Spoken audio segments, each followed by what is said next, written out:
We're live. Hold on 1 second. Let me get rid of this here. Let's see. What time is it?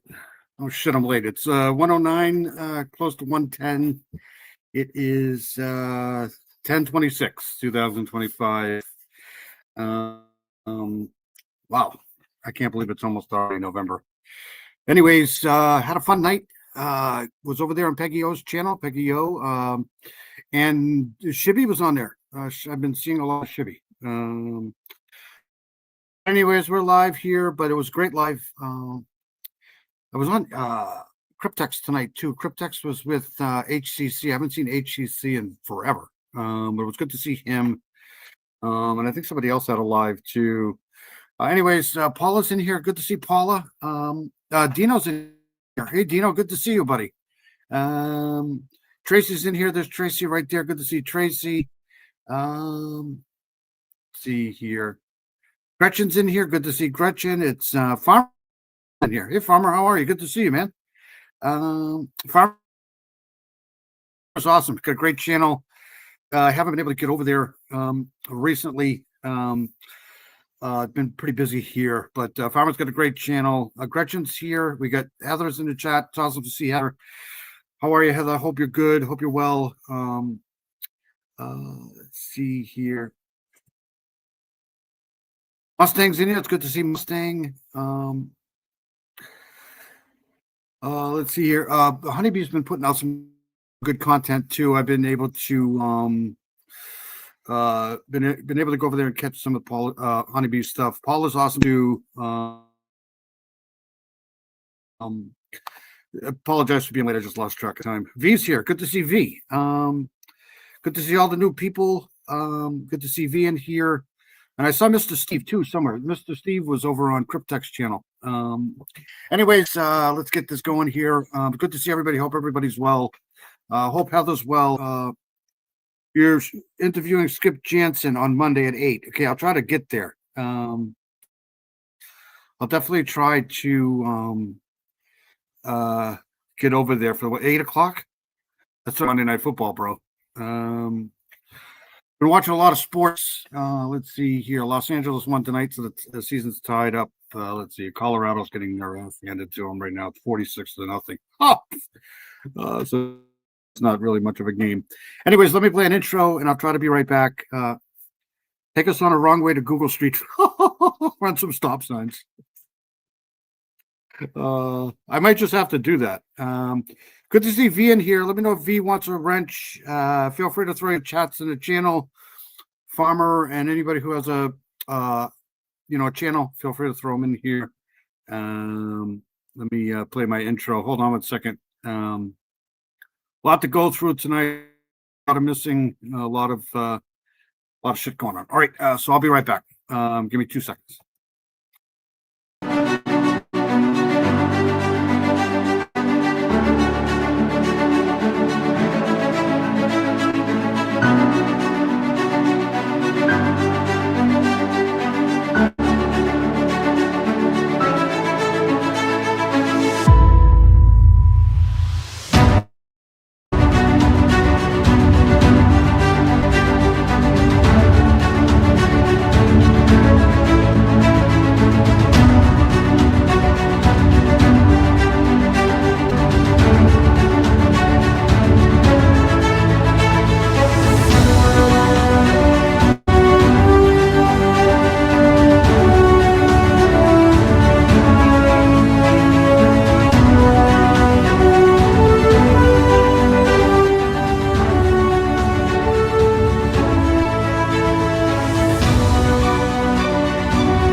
All right, so very good.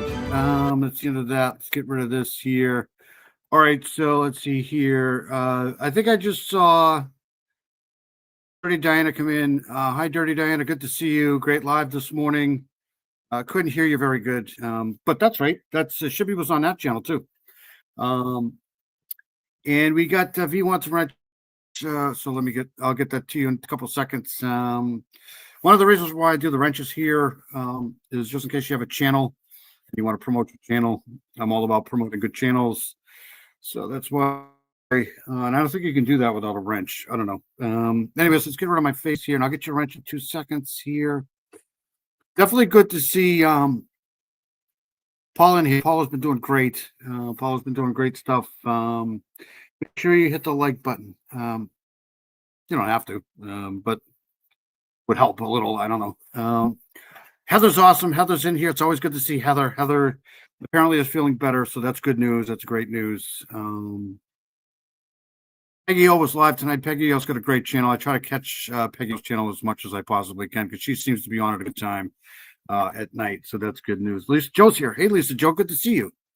It's always good to see Lisa Joe. You have no channel, just like the illusory power of the wrench. That's right. All right, so let me do that. I think we're going to step right into this here since it's up. Hold on a second here. And I'm going to try to do a little on the tropics tonight too. But let's start here since I hold on a second here. So hold on one second. I'll get your wrench. And I was in a Rocky Horror Picture Show watch party. The Rocky Horror Picture Show. That's fantastic. That was such a good movie. Look what YouTube's doing to me. They're doing all these funky freaking things here with the new they change everything all the time and then I have to relearn it. So anyways, this is the case of Sabrina Eisenberg here. And let me pull up some information about this here. Hold on a second here, but she's back in the news again. Hold on a second. Where am I? Well, I'll play this and I'll get back into that. Hold on, give me 2 seconds. I saw the OG Frankenstein at Regal Cinemas. The original Frankenstein? No. All right. So, anyways, this is an old case. Details of affecting local, regional, national news events of the day are provided by the news.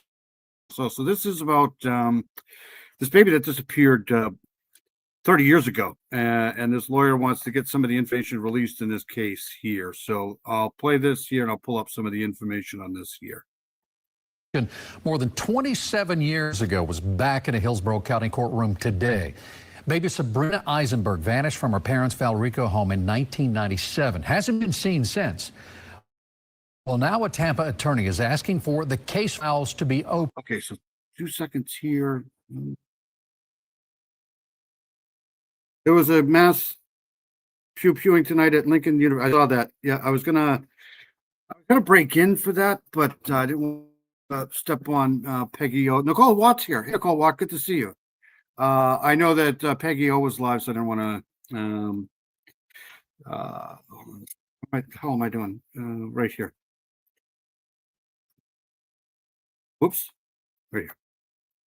Okay, this is kind of just AI generated here. So Sabrina Eisenberg is a woman whose 5-month-old daughter, Sabrina Eisenberg, went missing from her crib in Florida in 1997.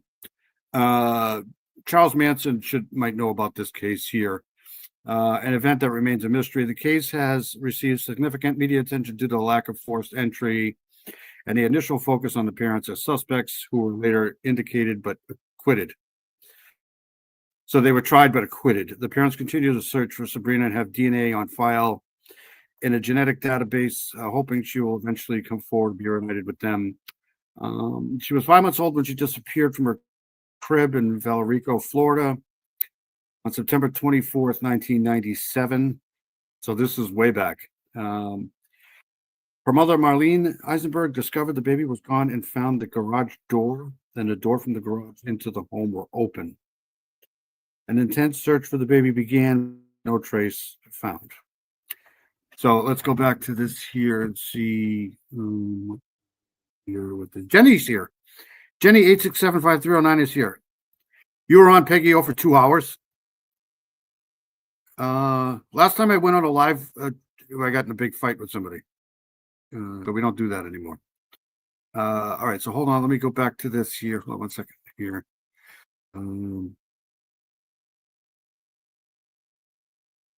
This is I remember hearing about this case, but I don't know too much about this case here. But it's apparently the lawyer wants to get some of the documents released here. So we'll see what happens with that. Let's play this again. The area's attention more than 27 years ago was back in a Hillsborough County courtroom today. Baby Sabrina Eisenberg vanished from her parents' Valrico home in 1997. Hasn't been seen since. Well, now a Tampa attorney is asking for the case files to be opened to look at how the Hillsborough County Sheriff's Office handled the investigation. News Channel 8's Jeff Patterson has covered this story for us from the very start. He is joining us now live from the Hillsborough County Courthouse. Here's a twist. Keith, I remember covering the disappearance the week it happened in this case, and then later interviewing Steve and Marlene Eisenberg about it. This is one of those cases you always wonder what happened. Now, a Tampa attorney wants to look at the file himself to see if he can find answers. Sabrina Eisenberg wasn't even walking yet when she vanished from her parents' Valrico home, setting off a massive search and investigation. I screamed. I mean, I saw in the crib she wasn't there, and I just hysterical screamed. I interviewed her parents, Steve and Marlene Eisenberg, in their Maryland home about the case in 2007. And the fact that 10 years later she's still not home. To us, we believe every day that she'll still get home. Now, Tampa attorney Michael Trentolage is hoping to look at all of the case files, but says the Hillsborough County Sheriff's Office has shut him down at every turn. Carol's in here too. Good to see Carol. Paula, that link is to Peggy's channel. Oh, thank you, Mustang. Saw Rocky Horror with a shadow cast 2 years ago. I forget when I watched. I originally saw the Rocky Horror. I was really young. I think 13 or 14. Saw it in a theater. I think long time ago, before they had dirt, really. So I just gave V a wrench. Let me know if that worked. But it's good to see Carol in here. Good to see you.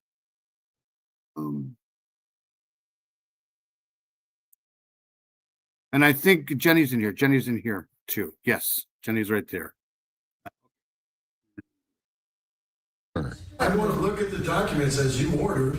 A judge sided with him, and an appeals court upheld the ruling, ordering the sheriff's office to allow Trentolage to look at the files. But he says they are still not complying. Today, Judge Cheryl Thomas found the sheriff's office in contempt of court for not allowing the files to be opened. The sheriff's office contends they've spent hundreds of hours. Put the sheriff's office in contempt of court. If you imagine that. That's a little bit different than if you or I were in contempt of court, right? Hours reviewing the files and redacting information that can't be released. But Judge Thomas was not buying that answer. This case, 27 years old. Who was in the original? Wasn't that, tell us the name of that actress. Susan Sarandon? Wasn't she in that? Wasn't she the original? And the guy that played in Clue? He was the,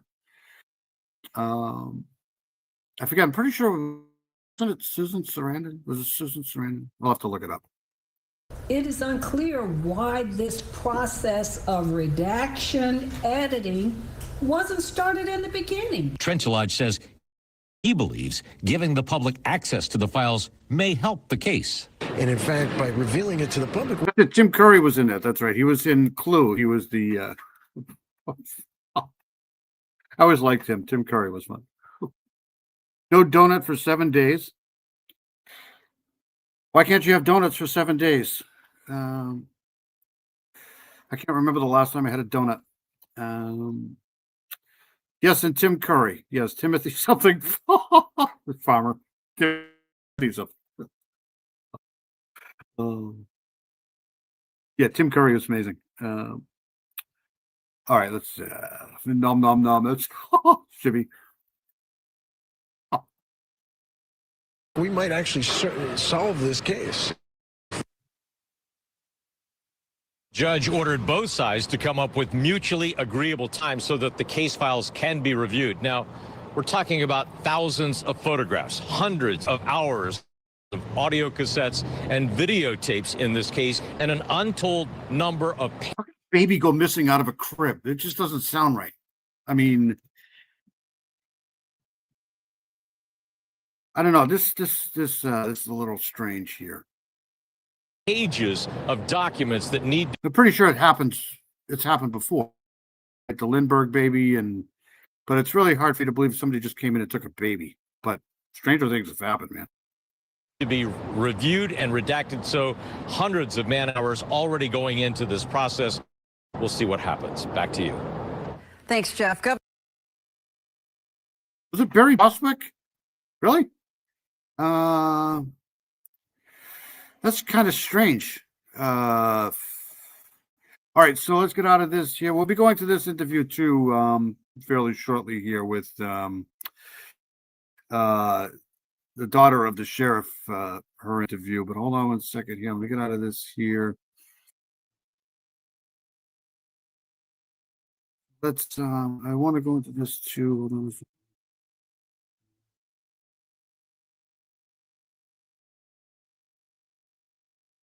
2 seconds here. So this. So this is the story of. I think this one is. Yeah, this is the story of Jill. I hope I'm pronouncing this right. Kloppenberg. He went missing. I think last January. So. Hold on a second here. I'll kind of read this to you.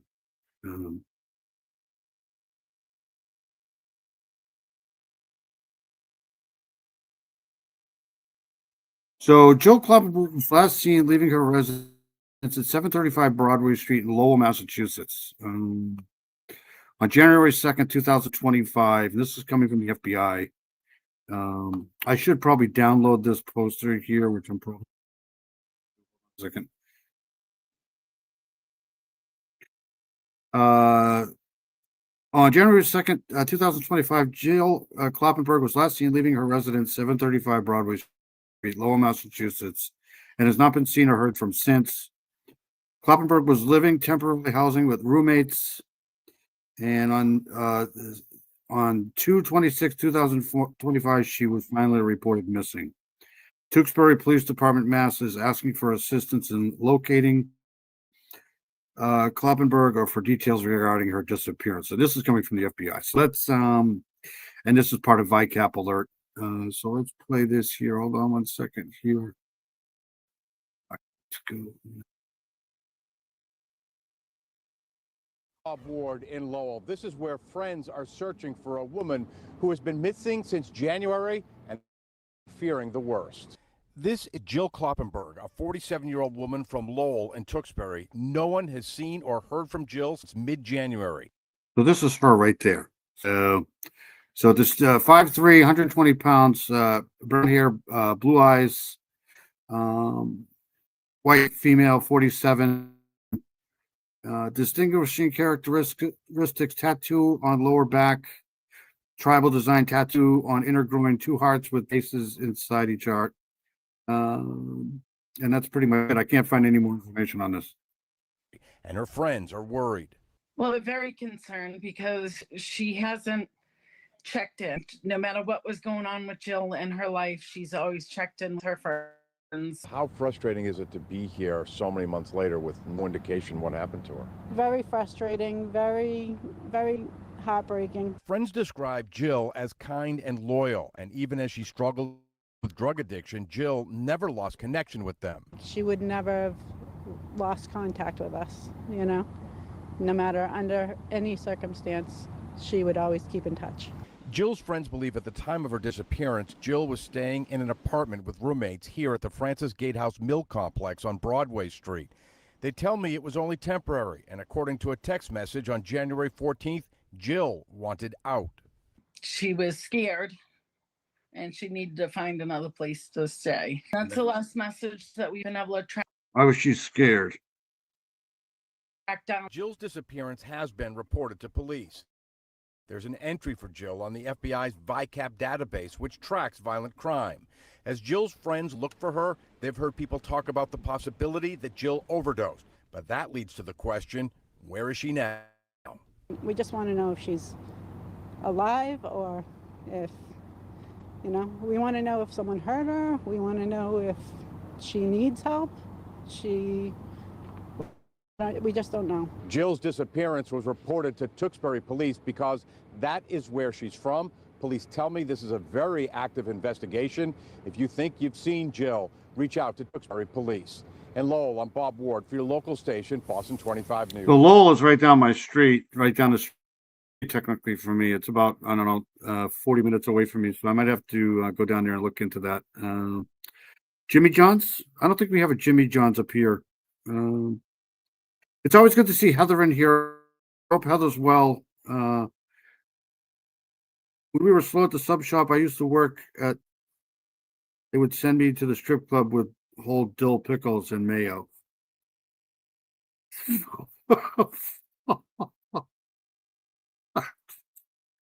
Farmer's awesome. Our strip club is called the Cow Palace.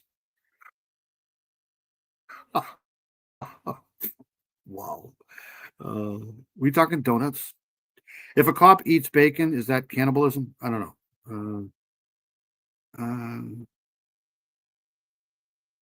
Oh, I get it. That's funny. All right, so I got a couple of things to do here. I do want to play this here. Let's get into this first. Okay, so we're going to go now to. I'll keep an eye on this here. I might go back to that later in the live here. Go to the daughter of the sheriff here next. So if you guys have heard about this case, obviously we've covered the case before. The sheriff Mickey Steins. So former Letcher County Sheriff Mickey Steins faces unaliving charges for pew-pewing and unaliving a one-time friend. We've seen the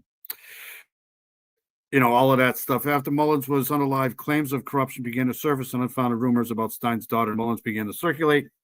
Now, Mickey Steins' daughter, Leila Steins, has spoken publicly for the first time about the case on TikTok. And this is her interview here. So we'll play this here.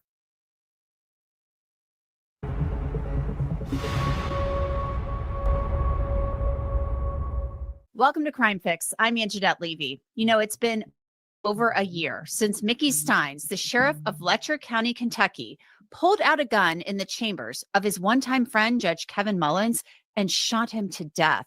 It was shocking, unbelievable, really. The entire shooting was recorded by a security camera. We can't show that to you. It's just simply too gruesome and too graphic. I don't think we have a Jimmy John's up here. We might. Probably down in the southern part of the state, but I don't think I've ever been to a Jimmy John's. You can believe it. Steins is charged with murdering a public official. He and Judge Mullins had actually been friends for years, and Steins worked for Mullins as his bailiff. The two men had had lunch earlier that day, and no one had said that anything was wrong. It has been said that Mickey was not himself for a few days. Mickey Steins' lawyer, he's been on Crime Fix here in the past and told you that Mickey feared that his wife and daughter had been taken for some reason when he shot Judge Mullins. Now, we don't know why he felt that way or what was said during their conversation in Mullins' chambers before the shooting. But after Steins was taken into custody, you could see how paranoid he was. Come on, guys. No, come on now, guys. I'm not sticking nothing. No, now. There's 2 body cams run, Mickey. It's all recorded and there's a digital recorder run. That will be, look, show you that it's running. Look. Come on now, guys. No, look, Mickey, we've known each other a long time. Look, it is recording. That one's recording. Clayton has a backup recorder running. Oh, now, come on, guys. What do you think? Slow down. We can't talk in the hallway of the courthouse, Mickey. Yeah, there's You know people that. here. We don't want to. I mean, there's people in that room, there's people in that room. We can't do that. So what's the problem? I'll get another one. I'll put one on me. You want that? Let me, okay? But I can't be in the room. Come on, Mickey. Come on. Is there somebody that you trust other than us that you would prefer to be with? If you can't eat your meat, you can't have any pudding. That's too funny.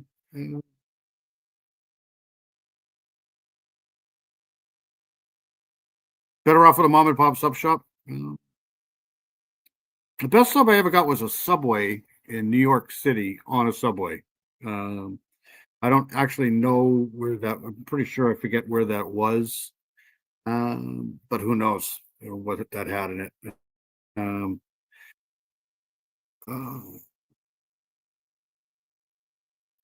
Is this going to get graphic? I don't think so. Get this.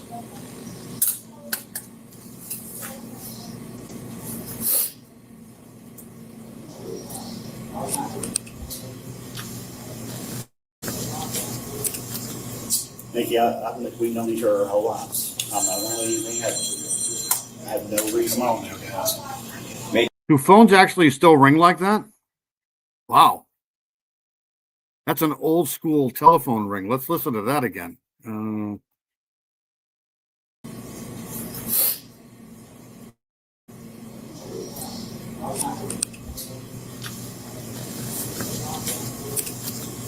Nikki, we've known each other our whole lives. I'm not gonna let anything happen to you.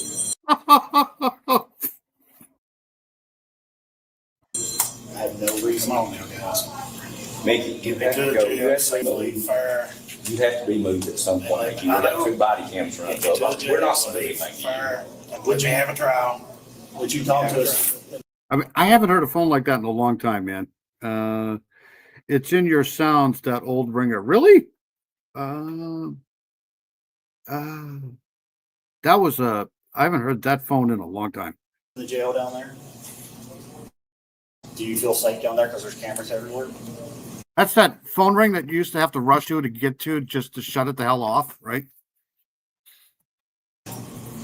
Are you going to move me after the interview? Bosses have had. I mean, I'm not going to dictate how it goes, guys. I don't know how this works. I'm not going to feel safe in a room here, but We're not going to hurt you, Mickey.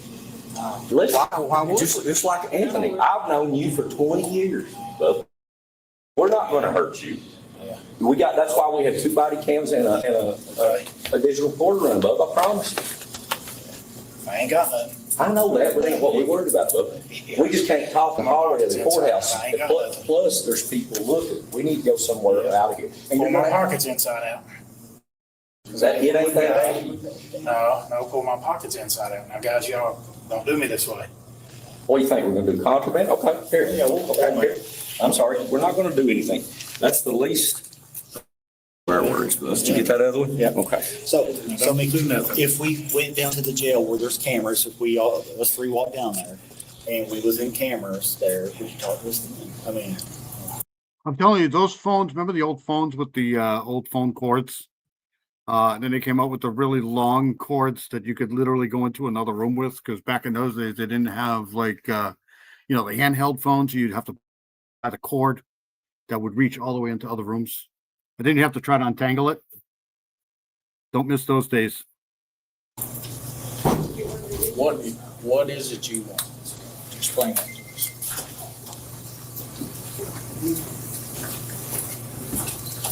So, We don't even have a landline anymore. I mean, I don't even think we have a landline. Do we? I don't think so. if we go down to the jail, I got my camera on, Clayton's got his camera on. We walk down to the jail where there's cameras going all the time. We talk to us there. Do we feel safe there? No, I'm not going to feel safe. Now, later in the video, the topic of Mickey Steins' It's Boston Christian's in here. Good to see Boston Christian. I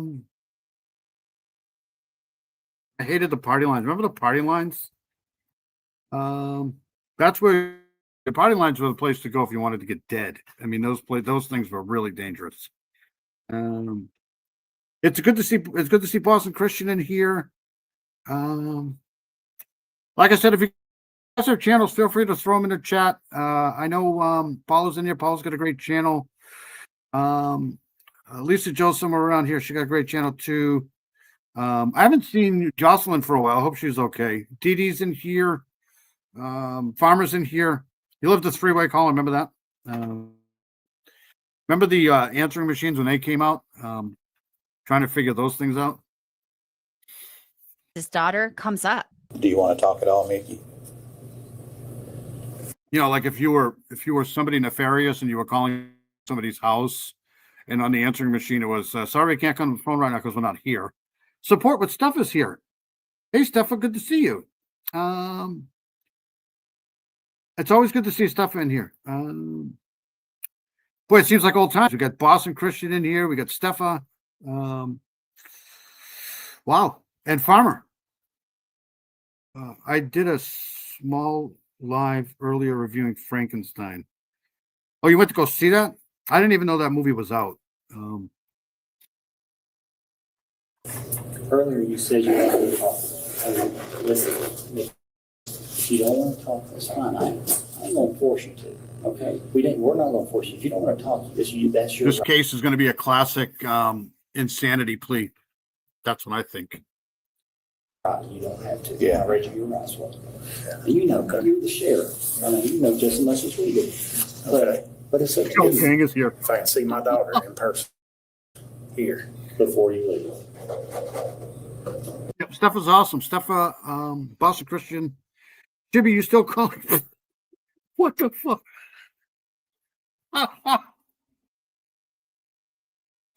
Oh, it's good to have Dino back in here. Is that what you want? At the jail. At the jail. Yeah, at the jail, through the screen, on the phone, I want to see my daughter in person. And then after that, I'll tell you everything at that jail, in front of cameras, video recorded. Where's your daughter at? Huh? Where's your daughter? How do we track her down? Where's she at? She was at LCC earlier. She was at LCC, I talked to her. So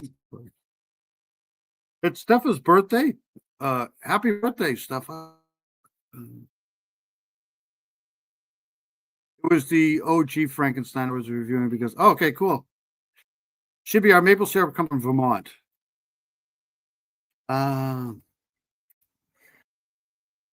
At RS.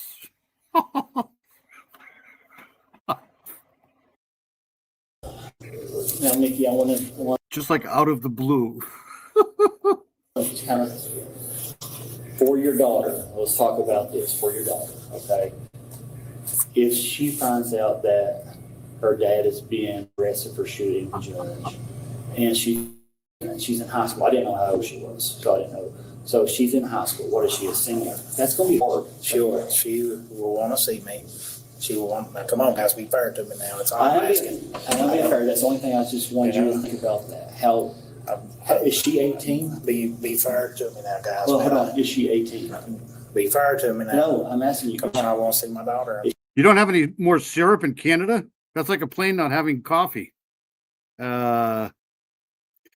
Yes, it's awesome to see Steffa in here. I hope you had a good birthday. Hope you had good cake, good presents. I tend not to celebrate birthdays anymore. Dirty Diana's in here too. There's Dirty Diana right there. She had a great live this morning with Noe. I don't think that was a live, but I could be wrong. Kind of live and kind of not live at the same time. Is she 18? I want to see my daughter in person. How old is she, Mickey? Because I do have a kid. I've got grandkids. Yeah, I got 5 grandkids. 5 grandkids. Why is he sitting in the hallway with no shoes on? He takes his shoes off. It's so weird. Listen to you. I just want to see my daughter, man. If she's not 18, we're going to ask your wife. We have to ask your wife if it's okay. You know that. Is she 18? Christine and LaShawna both said they were both on their way here when they were in here. There was all kinds of people in here just running around chaotic. So how am I going to tell you what happened? To the judge? Yeah.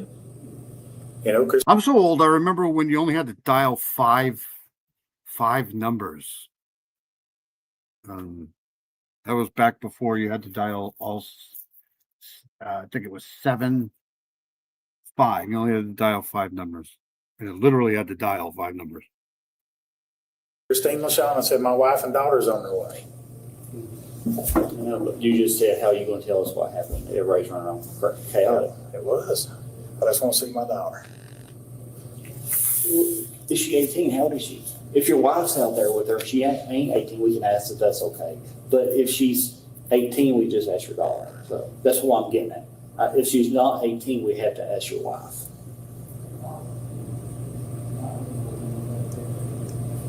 Do you think they're outside? Well, Shauna and Christine said they was on their way. Let me talk to them too. You want to go ask them about it? Hit that button right there. No, this is recorded. Guys, come on now. You know what? If you ever get hurt, you might need someone in your corner to fight for you. Morgan and Morgan they were absolutely not true. There was nothing going on between Lila Steins and Judge Mullins. Now, Lila Steins, she has now spoken publicly on TikTok about He looks nothing like her father. I can tell you that much right now. this for the very first time. Hello, everyone. My name is... That's a cool tattoo right there. So this is an interview with the daughter. And this is, I believe she did this on TikTok. And she's a little peeved at some of the way people have been treating her. So here's this. Lila Steins. I am 18 years old, and I am from Letcher County, Kentucky. Most of you may know me. Nicole's taking off. Have a good night, Nicole. You were fine on Peggy's. Yeah, no, not at all. I hope you have a good night. I hope you're okay, Nicole. Ooh. Are you talking about Lila Steins here? And the others may recognize my last name. On September 19th, a little over a year ago, a lot of people's lives changed forever, including mine. I'm not going to go into detail. I will not be talking about it. But I just have one question. Do you all not have anything better to do than to sit and gossip? You are taking my pain and making it your pleasure. You're taking our stories and turning them into big entertainment pieces, jokes, and for that matter, you're making it your income. Since when did that become okay? Yeah, this is such a strange case. I mean, they're all strange in some way, form, or fashion, but this this case in particular, because there's just a lot going on behind the scenes, I think, in this case here. So my advice to the people doing that, get a job, do something meaningful with your life. Oh, right. Yeah. Yeah, that's understandable, but why they didn't take the shoes away? I mean, that's, yeah, I like her too. It's got to be difficult. She's only 18. Yep. She's got that Kentucky accent, so that's a plus for sure. There ain't nothing better than a Kentucky accent. Yeah, it's and contribute to society in a positive way. Lila Steins, she's upset over people talking about her family, and it's taken a toll. The morning after she posted that video, she posted an update. I come on here today to address a couple things about yesterday's Shibby is just too funny, man.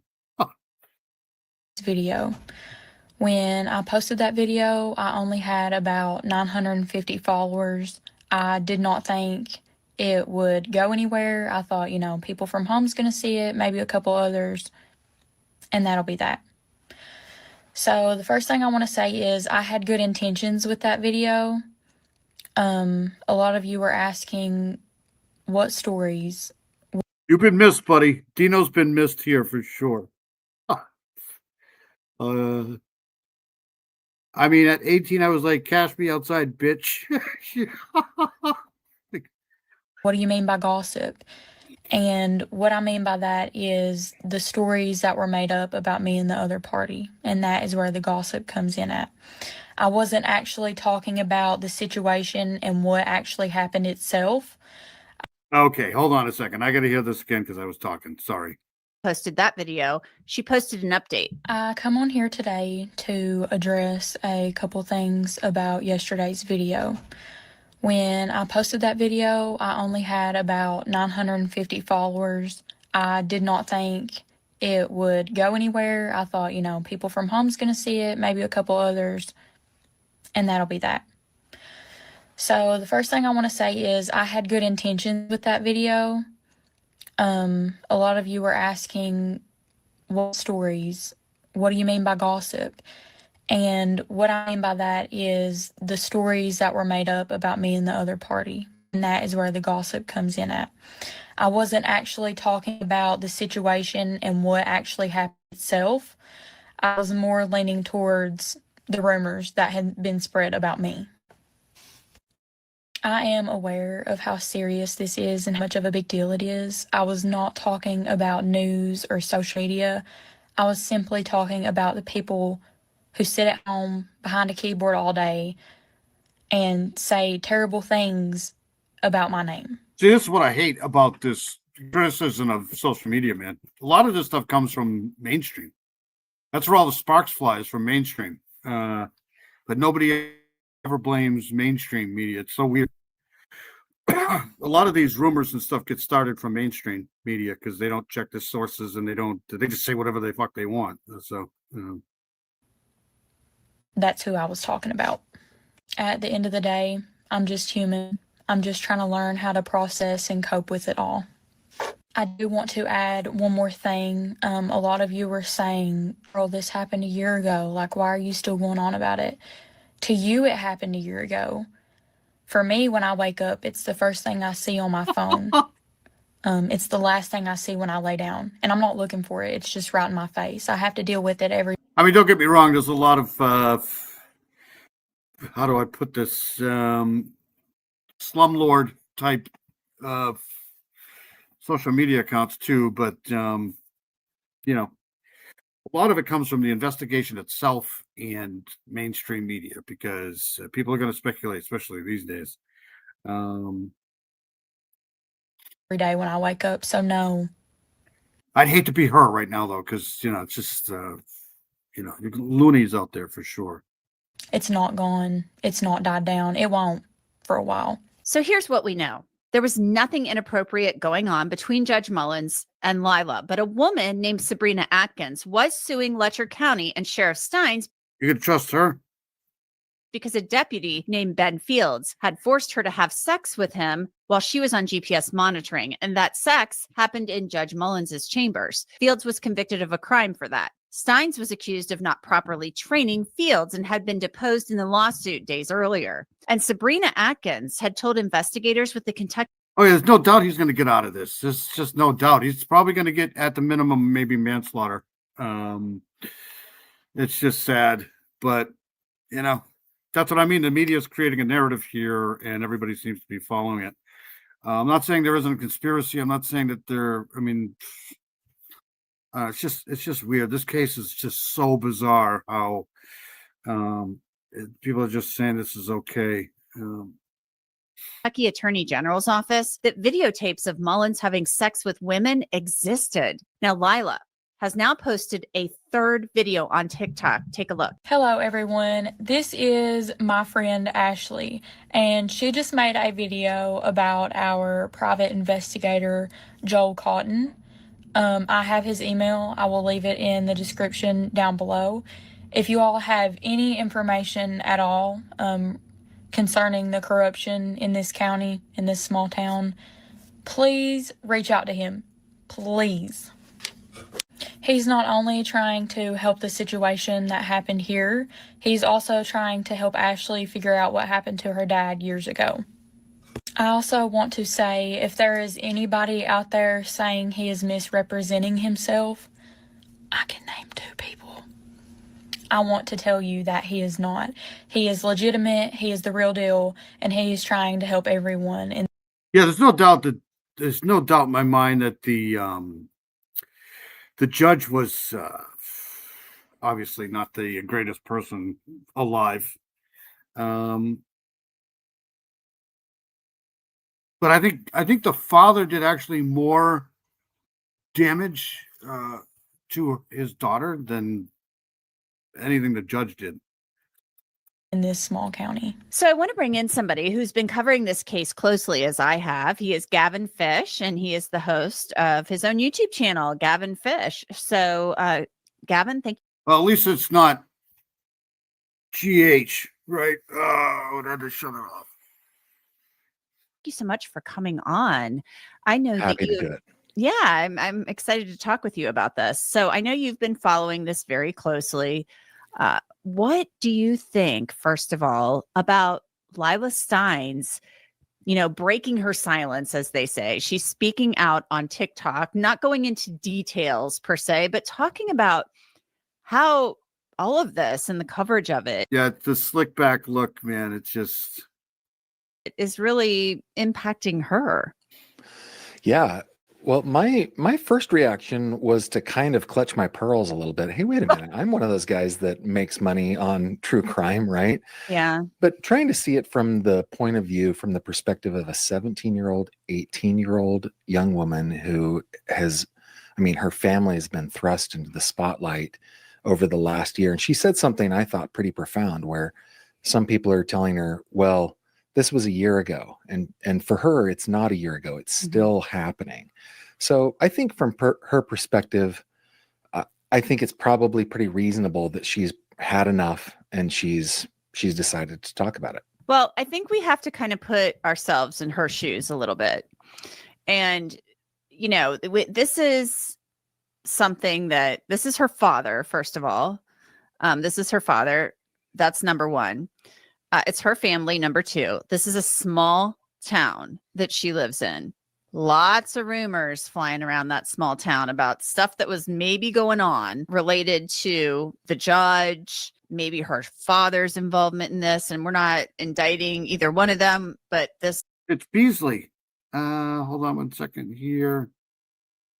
Beasley's in the chat. Good to see Beasley. It's a bald reference. Yeah. Hold on a second. Go back here. This is what is on tape with the Kentucky Attorney General's office investigators and things like that. It's on a recording. There was a lawsuit involving Sabrina Atkins and the one deputy, and the fact that he was having sex with her in the judge's chambers, in exchange for favors. There's a lot there. And this is a teenage girl who people were saying, oh, the judge was involved with her. And the attorney for Mickey Steins has straight up told me, no, that's not true. And he has been very forthright about that from the very beginning, that there was no hijinks between Lila Steins and the judge Mullins. So I think that there's a lot that she's going through and has been through and continues to go through every day.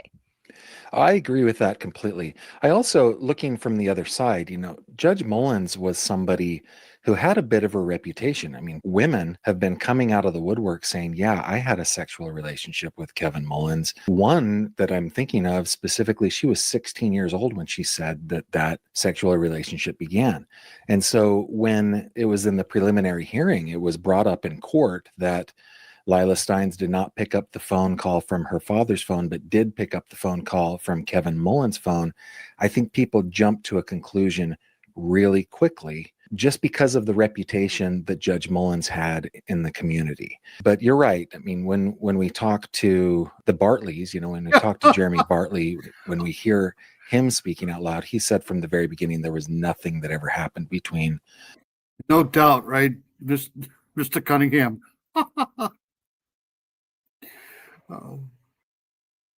Lila Steins and Kevin Mullins. Yeah, nothing. There's nothing there. There's no there. Right. I think that is just simply a rumor. It's a vicious rumor, and it's very unfair. Mickey Steins, Jeremy Bartley has told me that Mickey Steins feared for his daughter and either feared or thought that his daughter and his wife had been taken when he committed this murder. I mean, I wish we had audio of what was said in those chambers. Like, what on earth was said? I mean, I don't know. I mean, I'm not a lawyer. Definitely not a prosecutor, but I mean, if you watch this whole scenario of, him walking to the door, opening the door, making sure nobody's there, shutting the door, it seems like he knew what was going on. I mean, he basically told everybody to get the hell out of the room. I don't know how they're going to do. I don't even think there's a, is there even a insanity thing in Kentucky? I don't know. But he seems to know exactly what's going on in that chamber there. That's just me. What happened? What was discussed at the lunch? These are all questions that I have, and we need the answers to these questions. So Lila Steins is really at the center of this story. I mean, my goodness, I think she may very well have a lot of information. The police have interviewed, I believe, her and her mother. So there's still a lot that we don't know. Yeah, I wish we had audio from the video that we have of the actual homicide. I think that the video of Mickey Stein's interview in the hallway of the courthouse following the murder by the Kentucky State Police does shed quite a lot of light on his mental state at the time. When I watched that video for about the first half of it, I just couldn't quite figure out, is this guy the world's best actor? Is he really? Okay, so I didn't know they had the insanity plea in Kentucky.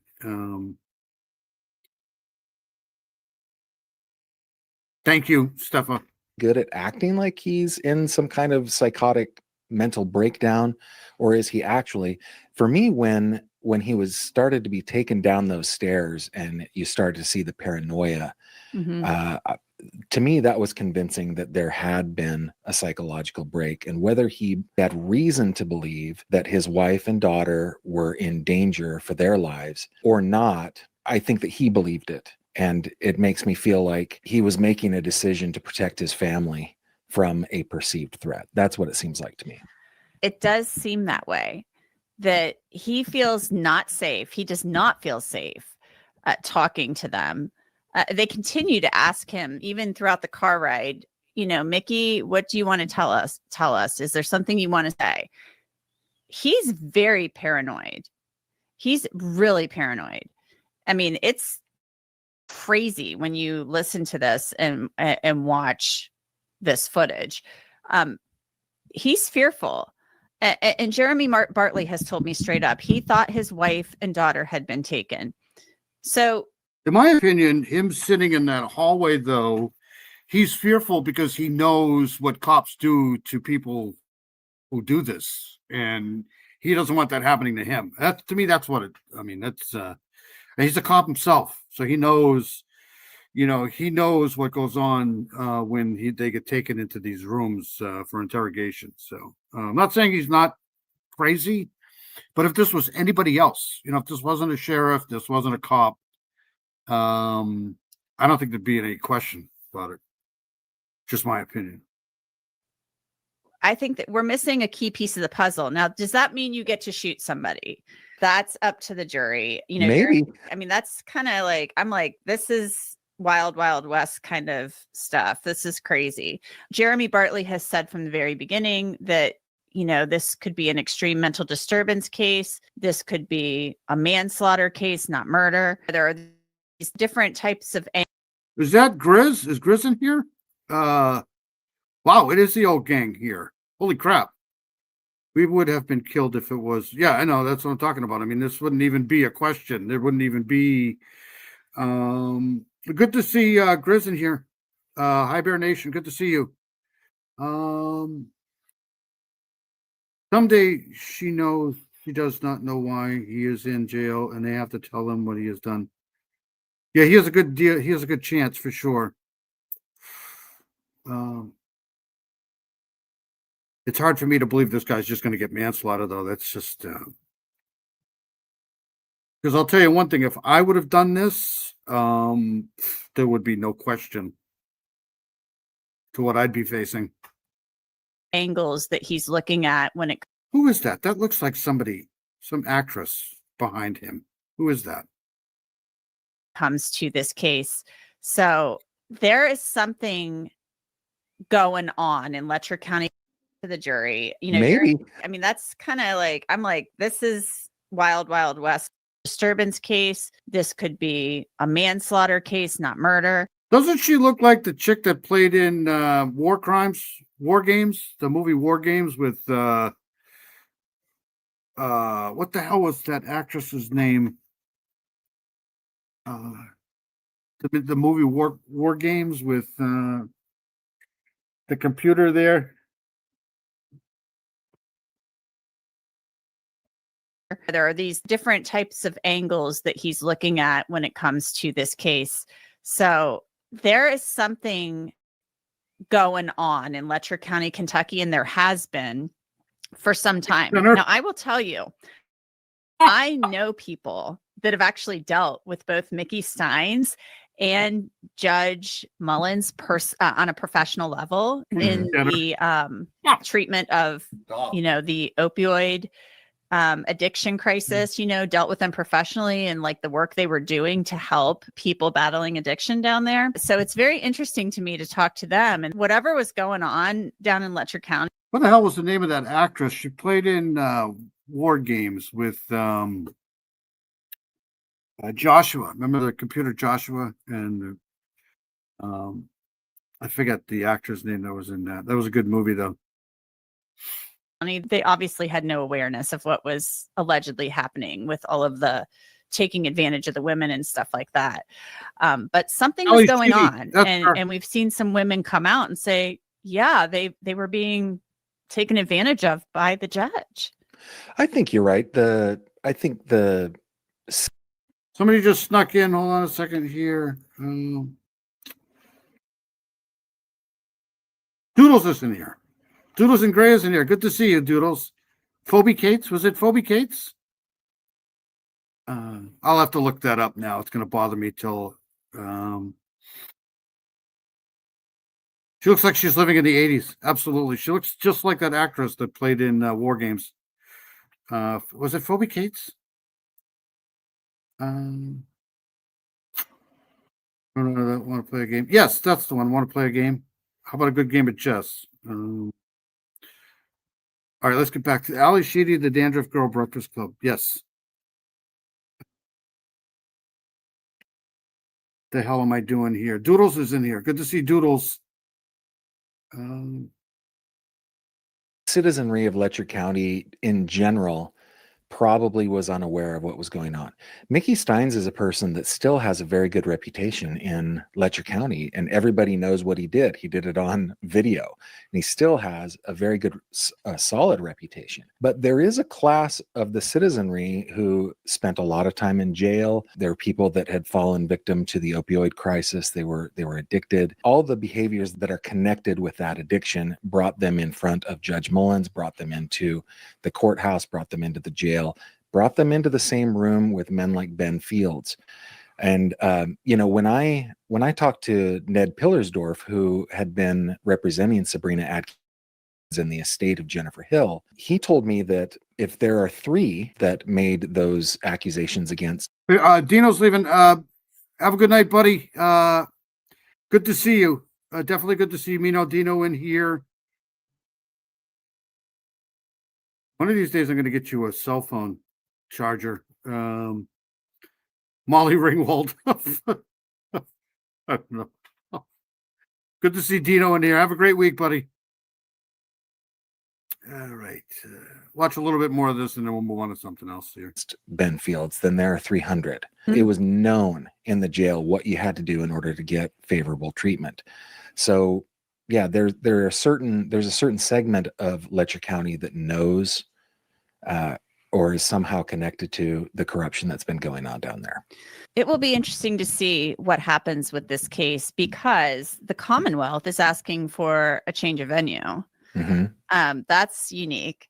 Mhm. They may get it. I don't know, but we know the defense wants this tried in Why is that unique? They always try to do that. I don't think that's that unique. Letcher County, and we know why, because Mickey Steins is held in high regard in that county. And plus, that's the venue where this happened. But, Lila Steins, I'll be interested to see if she continues to post on TikTok, if she says more, because, she's a victim in all of this too. I was online. I was live streaming last night on my YouTube channel when a third video came up, and we watched it on the channel. And it talked about how there is I think his name is Joe Cotton. There's a private investigator down there that is working on Mickey's behalf, on the Bartley's behalf, I believe, to root out issues of corruption within Letcher County. I feel, first of all, I think Lila Steins presents herself very well. I think that she did a very good job on the platform specific to TikTok. I think she did a great job. I hope that she continues to talk out, and I hope she has wisdom beyond her years. I hope that she doesn't talk necessarily about the case, about her father, but about Letcher County, to kind of, I guess, put a spotlight, because I think that she is building a platform where she has a little bit of power, and she could really shine a light on problems that are going on down there. Yeah, I'm very interested in why she's decided to do this now. Very interesting. Gavin Fish, thank you so much. All right, so that's the end of that. Hold on a second here. All right. It's usually the defense that wants to change a venue. This time it's the prosecution because Mickey is so well liked. Yeah, but you can get, you can get a jury, even though it's, I don't see why the prosecution is having a hard time with this. It's right on camera. It just depends on what they want to go for. The jury may have a hard time with first degree or second degree. So maybe that's why, they're talking about manslaughter case or, I don't know. It's going to be a strange. This case is way off, right? You're talking to Jocelyn's here. Hey, Jocelyn, good to see you. I was just talking about you. All right. So, speaking of corruption, I wanted to play this here because this has been in the news for a while now, and this is fairly interesting. And all those people who don't believe the mafia is still operable. I got a bridge to sell you in Brooklyn. Anyways, this has been going on. Cheating expert explains poker rigging technology amid the NBA scandal. But this is interesting because this is how, if you want to rig something up, this is the right way to do it, right? So this guy here is going to show you what to do if you want to cheat. This is typical mob shit right here. This is classic. So here we go. Details of federal investigations into illegal gambling and betting scandals send shockwaves through the NBA. The FBI arrested 34 people in connection to 2 separate cases, including Portland Trailblazers coach Chauncey Billups, who appeared in court yesterday. So one of the cases involves allegations of rigged, high-stakes poker games. Prosecutors allege the operation involves 4 of New York's most notorious organized crime families and used celebrities to lure victims known as fish. What the victims, the fish, didn't know is that everybody else at the poker game, from the dealer to the players, were in on the scam. I want to bring in Sal Piacente, president of Universal Game Protection Development. Also, I want to say that you're also known as casino consultant and cheating expert. You know a lot about people rigging poker games. Prosecutors say these poker games involve sophisticated technology. Let's start first things first, the glasses. How would someone use a pair of glasses to cheat? Check this out. This is so awesome. It's bad, but it's awesome. It's just... This is straight out of James Bond shit here, but this is the mafia and the mob doing this. Well, you look at a deck of cards like this, for example. You look at a deck like this, and honestly, you can look at this deck as close as you want. You will not see any markings on these cards whatsoever. However, when I put these glasses on, which you see many poker players wear. I'll have to check into that, Farmer, for sure. This is so, like, I saw this the other day, and just remember this shit whenever you go to a casino.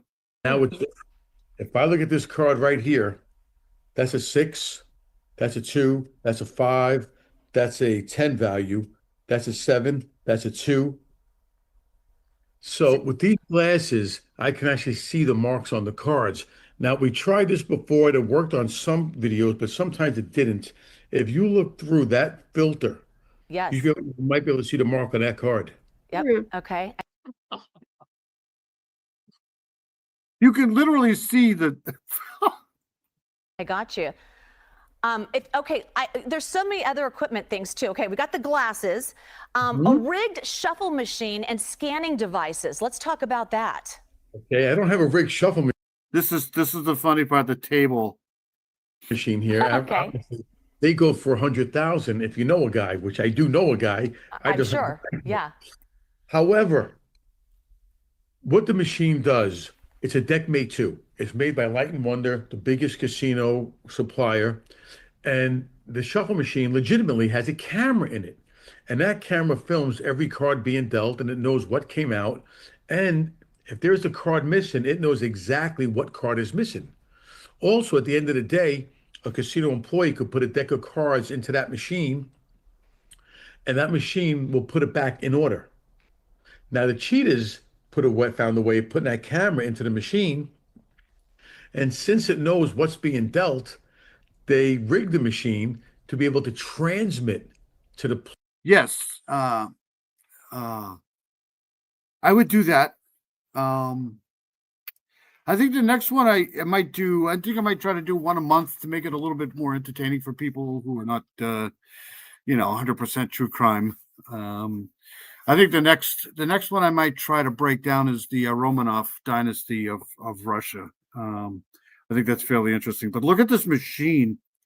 There's a camera in here. Players on the table. Who's going to win? Wow. Okay. And you do this by a phone and also through an earpiece. Talk about that. Correct. Well, first I'll show you this. Now you can set this up. You look at this phone right here. It looks like a regular phone. If you put your SIM card in here, it's going to act like a regular phone. However, when I punch in a certain code, then it becomes a cheating phone. If I put this deck on the table, if I put the phone on the table, this deck is shuffled. We'll say 3 players because I have a small dealing space, but this phone will scan. It's telling me right now the third hand will win. So if I deal this hand out right now and you're sitting in seat 3, you know you're going to win. Just the way the order is, the phone tells you. So, Sal, Exactly. I'm wearing an earpiece in my ear right now so a director can talk to me and my producer. This earpiece is pretty big, so someone would notice I've got something in my ear. So Okay. you must be talking about Every single day, man. People go to work, try to earn a living. They wake up. I mean, I technically go to work at night, but most people, what I'm saying is 9-to-5 jobs. Well, the scammers have 9-to-5 jobs too. And they go to work every day trying to screw people. And there's a sucker born every day, and the mob probably controls about 75% of that. So it's just interesting how they are cleverly getting back into the whole betting. I mean, betting has taken off within the last 20 years tremendously. Like, it's just betting everywhere. You can bet anything, anywhere, anytime. And I guarantee you, the mob is 75% into the betting. There's no doubt. really tiny earpiece. A nano earpiece, correct. Nano earpiece. What does that look Right like? here, this is an inductive loop. This is one around your neck, It's under your called clothing, Delphi. and it transmits to this earpiece. Okay, it's called Delphi. Right here. Stuff is funny. Now, I'm going to put it right here in my hand so you could see it. Yes. I mean, honestly, that looks like it's the earpiece. Look at this. It's very, very tiny. You have to take the earpiece out with a magnet. That's how small it is. It's not. The earpiece is much smaller. That is the Look at it. actual That's earpiece right earpiece. here. Right, then no one would ever see that. Look at that. You know, I guess I would, from an outsider, I would say, okay, so no phones on the table, no earpieces, no sunglasses. So are we talking about private gambling operations? Because back in the day, Sal, I'm going to admit, I was a blackjack dealer for a summer. They made us change our shuffle. They had pit bosses watching over our back. If someone was making a lot of money, they would give me a new. Yeah, this is awful, and I'm going to be honest. I watch a lot of sports. I'm a big sports guy. Whenever you hear, like years ago, it used to be Pete Rose, and then before that, it was all about boxing. People were falling. Boxing guys are just tanking and stuff like that. But it's hard. When you hear about it in professional sports, it's hard to say that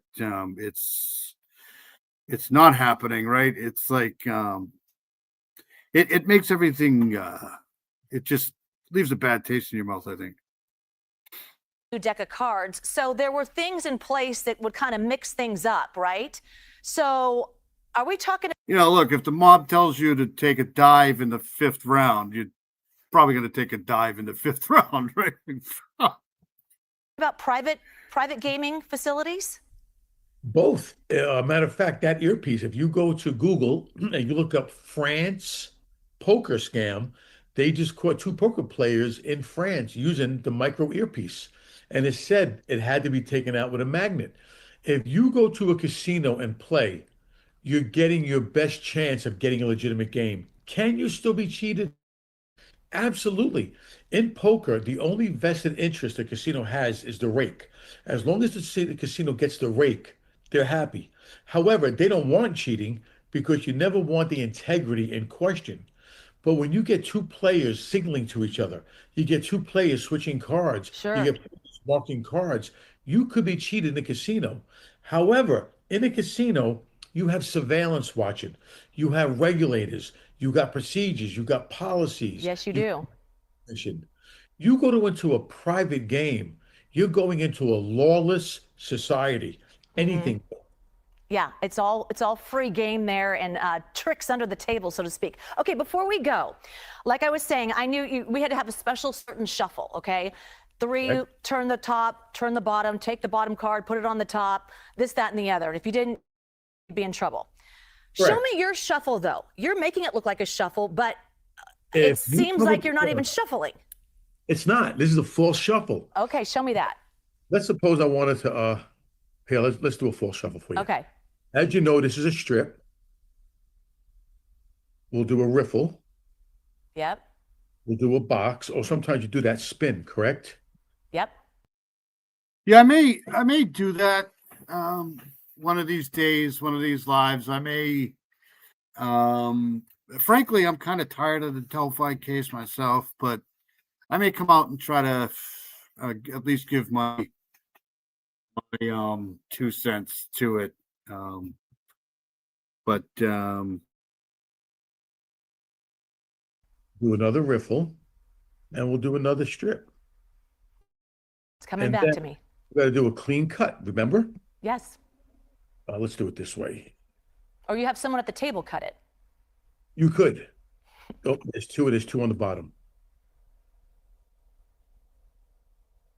So these 4 aces is just a demonstration. I'll keep them on top. Okay. Now, when I show these cards, I'm going to make it look like this deck is being mixed, but it's not. And you can see, if you're watching the surveillance, you'll always see these top cards changing. So if you're zooming in on me, you're going to see the top cards always changing until I want to bring my cards out. Wow. Oh, my goodness. It's just, Peggy's here. Peggy O is here. Good to see Peggy O. Great live tonight from Peggy O. I was over there for a little while, then I had to do some housework. Ellie lied to us, and it's coming out in the sworn affidavit. Good to see Peggy O in here too, though. It's good to see Jocelyn. I haven't seen Jocelyn in so long. Good to see you. I know you've probably been busy. All right, we'll play a little bit more of this, and I just think this stuff is interesting. Legitimately shuffle. That's called a false shuffle. Yes, it is. That's been behind some big money scams in poker, and that's why they went to shuffle machines. However, the Chiefs found a way of rigging the shuffle machines. Okay, one last question. So did someone then rat them out? Did someone on their team say, hey, I'm going to rat you out, I'm going to go, and let them in on the We all know what happens with rats, right? on the gig? I got to be honest, I don't know any of the details of how that unfolded. All right. Well, we'll stay tuned. Yeah. Okay. Sure. Whatever. But I just thought that was it. And they had the whole thing with the table, the actual video on the table too is awesome. Anyways, okay. So let's move on. We're gonna move on to the missing of the week here. I was listening to you live, but fell asleep and woke up at the very end, so I'll have to replay. No, Peggy O's awesome. She's got a great channel. Awesome channel. And she seems to be on at a time that I'm either driving or just getting ready to go to work. So I can listen in the car. So it's awesome. All right, what am I doing here? We're going to the missing here. Her baby daddy's here. Hey, buddy. Good to see you. Haven't seen Fur Baby Daddy in a while. Good to see you. All right, what am I doing? I'm getting out of this here. To be honest with you, I've been watching a lot of sports. Like, if you're a sports fan, this is like the best time of the year. You got football going on, you got college football going on, you got the World Series going on, you got hockey going on, and you got basketball going on. So it's all good. And I usually watch it all. I miss being here too. It's been crazy and unusual. I know everybody's busy. I get it. It's always good to see you though too, for sure. Yep, that's Peggy O's channel right there. So yep, she's amazing, awesome stuff. Dee Dee's in here too. Dee Dee's got a great channel too. Dirty Diana. We got Jocelyn in here. We got Paula, and usually Southern Gal's in here too. Southern Gal's awesome. Yeah, I like hockey too. I have to root for the Dodgers. I don't want to, but anybody other than Toronto. Let's go here.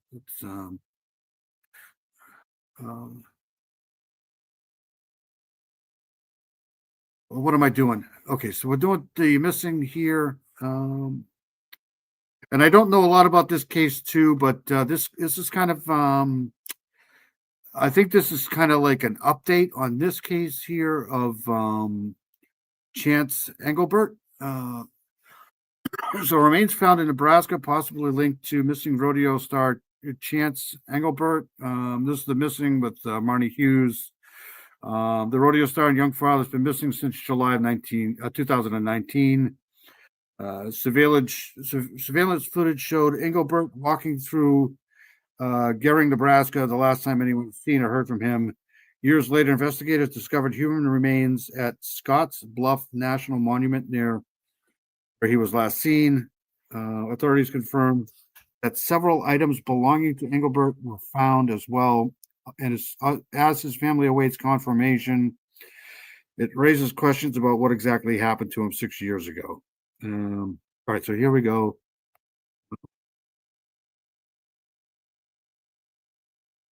Here in our missing series for years. Chance Engelbert, a rodeo star and father, last seen on surveillance video in Gering, Nebraska. So many of you have been invested in this mystery, hoping to find. I'm such a Montreal Canadian fan that anything like Toronto, years ago it used to be the Quebec Nordiques. Anybody other than the Canadians, especially Toronto. I just can't. It's just like me and the Celtics, like anything Los Angeles Lakers, or it's just, I just can't do it. I'll root for anybody but them. Answers for Chance's family. Recently, police uncovered human remains in Gering, not far from where Chance was last seen. The remains discovered on Scotts Bluff National Monument. It's been 6 years since Chance disappeared. Authorities are not confirming if the remains are Chance, but indicating it is likely. Also, family members identified some items near the remains belonging to Chance. Coming up, I'm going to be talking with Ryan Couch. He's a former volunteer PI who is closely following this case and has also worked with Chance's family over the last few years. First, though, we have several updates on some other missing cases that we are following. A body has been found in the search for Leah Smith. Yeah, I was going to do something on this here too. This sucks. And there's another one too. I think the last name is Pike. She's an indigenous girl. I forget how old she was, but I saw the update. I think they found her too. Just sad. Missing student at Middlebury College in Vermont. Leah was last seen Friday night, October 17th. The Middlebury Police Department says crews found a body in a field west of campus on Thursday afternoon. According to reports, the remains. I love college hockey. College hockey is big around here, especially in New England. They got Maine Black Bears. You got the Beanpot Challenge down in Massachusetts. It's hockey's big here, but I love college hockey too. In fact, I'd rather watch college hockey than college basketball. Were discovered near the college's organic farm. Police say the initial investigation does not indicate that the death is suspicious. Students on campus had been helping in the search since Leah vanished. Yeah, I think that's it. I think it's Emily Pike. Thank you. I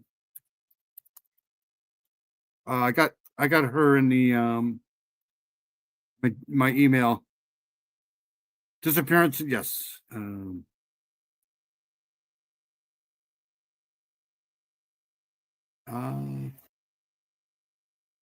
Yes. Hold on a second here.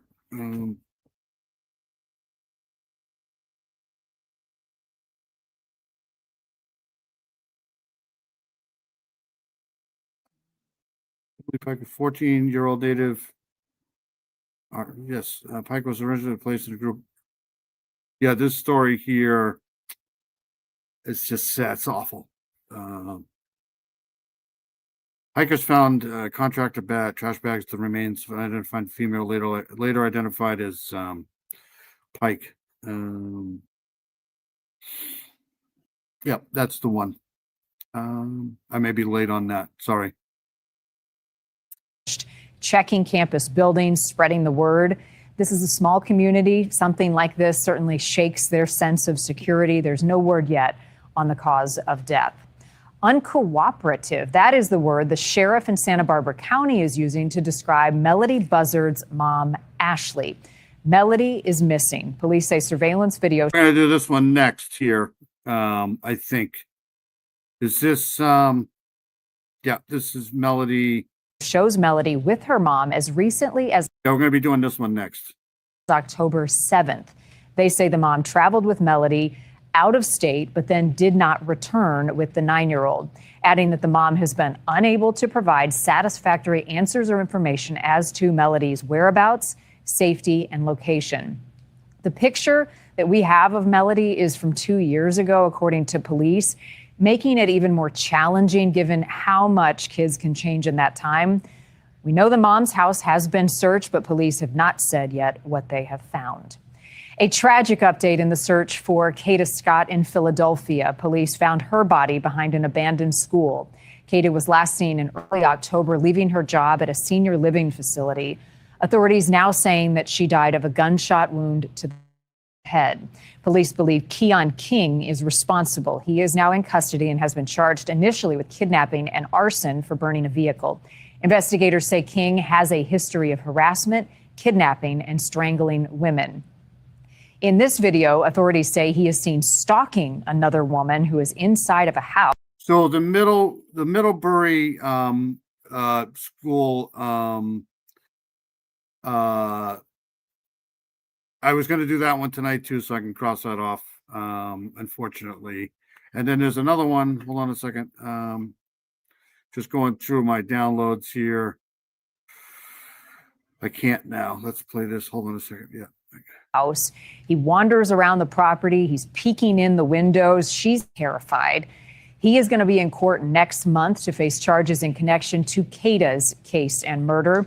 Kata was 23 years old. She had her whole life ahead of her. Please keep her family in your thoughts and prayers. Now to this week's featured case, Chance Engelbert, this rodeo cowboy from Wyoming that has captivated the nation for 6 years. A major break in his case recently.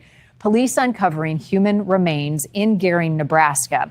And as we wait for confirmation, this discovery raises even more questions about what happened to Chance on that July night in 2019. Kelly Mumm has lived in Gering, Nebraska for a long time, making what he saw at Scottsbluff National Monument on Saturday, October 11th, even more unusual. Well, I was just walking my dogs on a ditch road, and there was just a large presence of police vehicles and first responders out there. He snapped these photos, which have since gone viral, with nearly everyone wondering the same thing. Is it Chance Engelbert? The cowboy husband and father from Moorcraft, Wyoming, vanished 6 years ago. He was in Gering visiting his in-laws with his wife Bailey and their son. Police say Chance became upset and walked off. He called his best friend, Matt Miller, who spoke with News Nation's Rich McHugh in 2021. You were the last person that Chance called. What did he say? Lady Monet is here too. Good to see Lady Monet here. I'm just trying to. My computer's really bothering me right now. I apologize for that. So yeah, the missing Middlebury College student I was going to do tonight, but I don't have to. They found her. There's also this Alea Lorraine Gallant, 16 years old. I was going to put this in my my community post. You're last seen October 2, 2025, Salisbury, Massachusetts. So we might go over that one tonight too.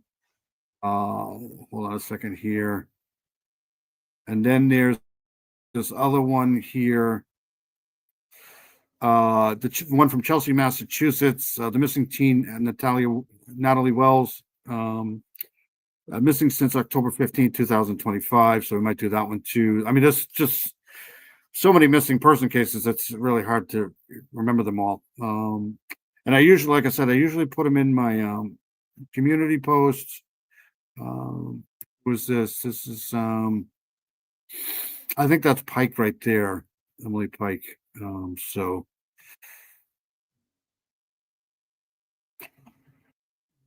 October 13th, there's the Cornelia White face, missing 16-year-old female Native American, brown hair, brown eyes, 5'4", 140 pounds. Last seen shortly before 12. So we'll do these two.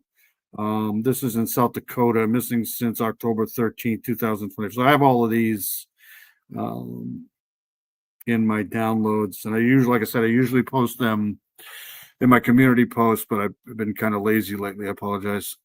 Well, he said he got in a fight with his in-laws, and he was wanting to come back to Wyoming to his house here in Moorcroft, and needed a ride immediately. When you spoke to him that night, did he sound intoxicated? No, he sounded upset. Surveillance video captured him walking down a street. He appears to look at his phone and take a 90-degree turn left, as if following a map. That last snippet of video, what do you see?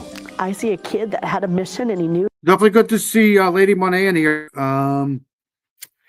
Very intelligent person.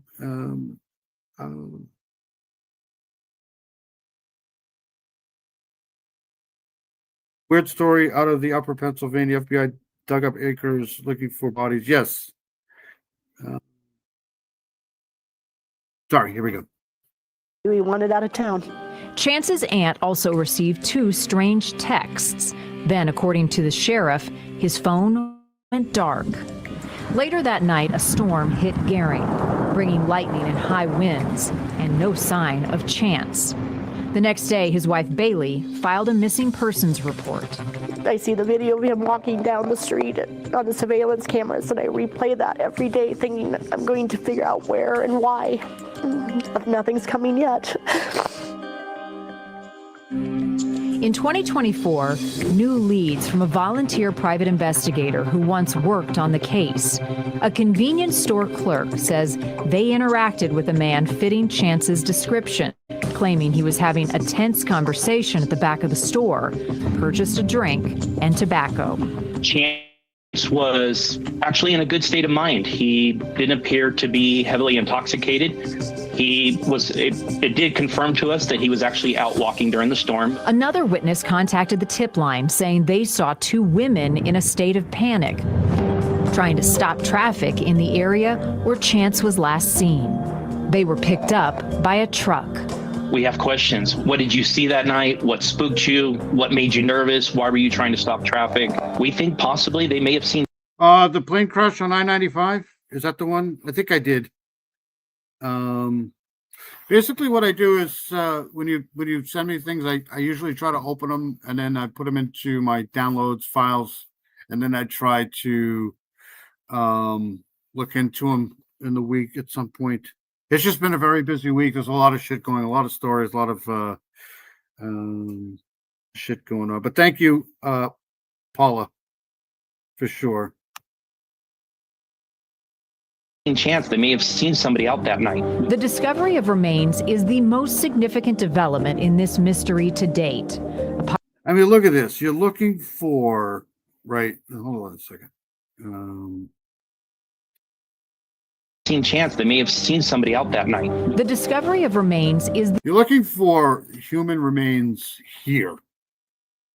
Talking about a needle in a haystack. This is like a needle in a haystack the size of the universe. I mean, look at all of this land out here. It could be anywhere, right? the most significant development in this mystery to date. A positive identification has not been made. However, the Scottsbluff Attorney's Office says Chance's family was able to identify some of his belongings found near the remains. Although the monument is a popular hiking spot, he says all the trailheads are on the south Look at this. side. Chance's remains were found on the north.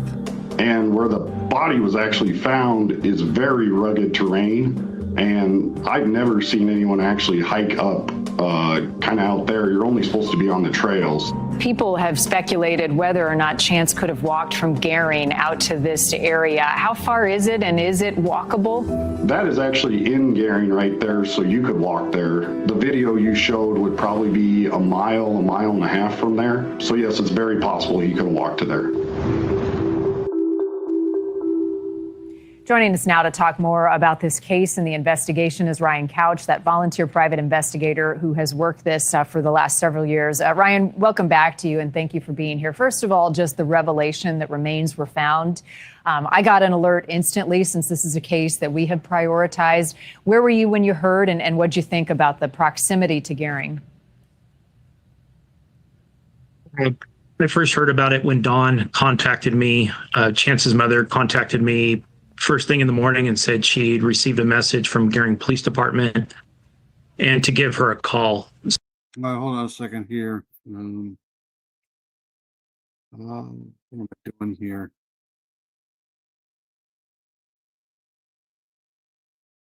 The dog is snoring. One of them, anyways. So here's Gehring. Way over here. Basically on the border of Wyoming and Nebraska here. So let's zoom in here. Middle of nowhere, literally. I mean, I don't want to say nowhere that people live here, but yeah.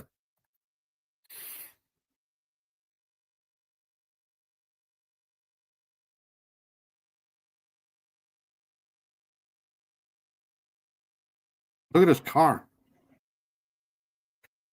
This is it. I don't know where we are in Gehring, but let's go for a ride. Oops.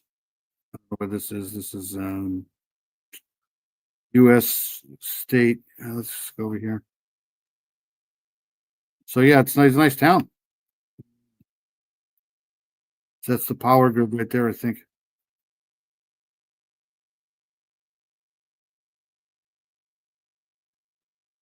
All right, let's get back to, I just want to get the bearings of where we were here. Okay. second here. A few days they left. Don't driving on the wrong side of the road again. One of these days I'm going to get pulled over by Steve. So no idea what it could have been. She went ahead and called the Gurnee Police Department and called me back right away with the news that remains were found and they were possibly going to be Chance. What about these items found near the remains? We were told by. Yep, Peggy O's awesome. Awesome channel. Is Dee Dee still in here or did she take off? I am from time where an honest, humble reporter was about assault. Okay. How the hell did he get up here? This is so weird. Police that family members identified them. Was Dawn able to identify them or did someone else? Is that snow? You think that's snow?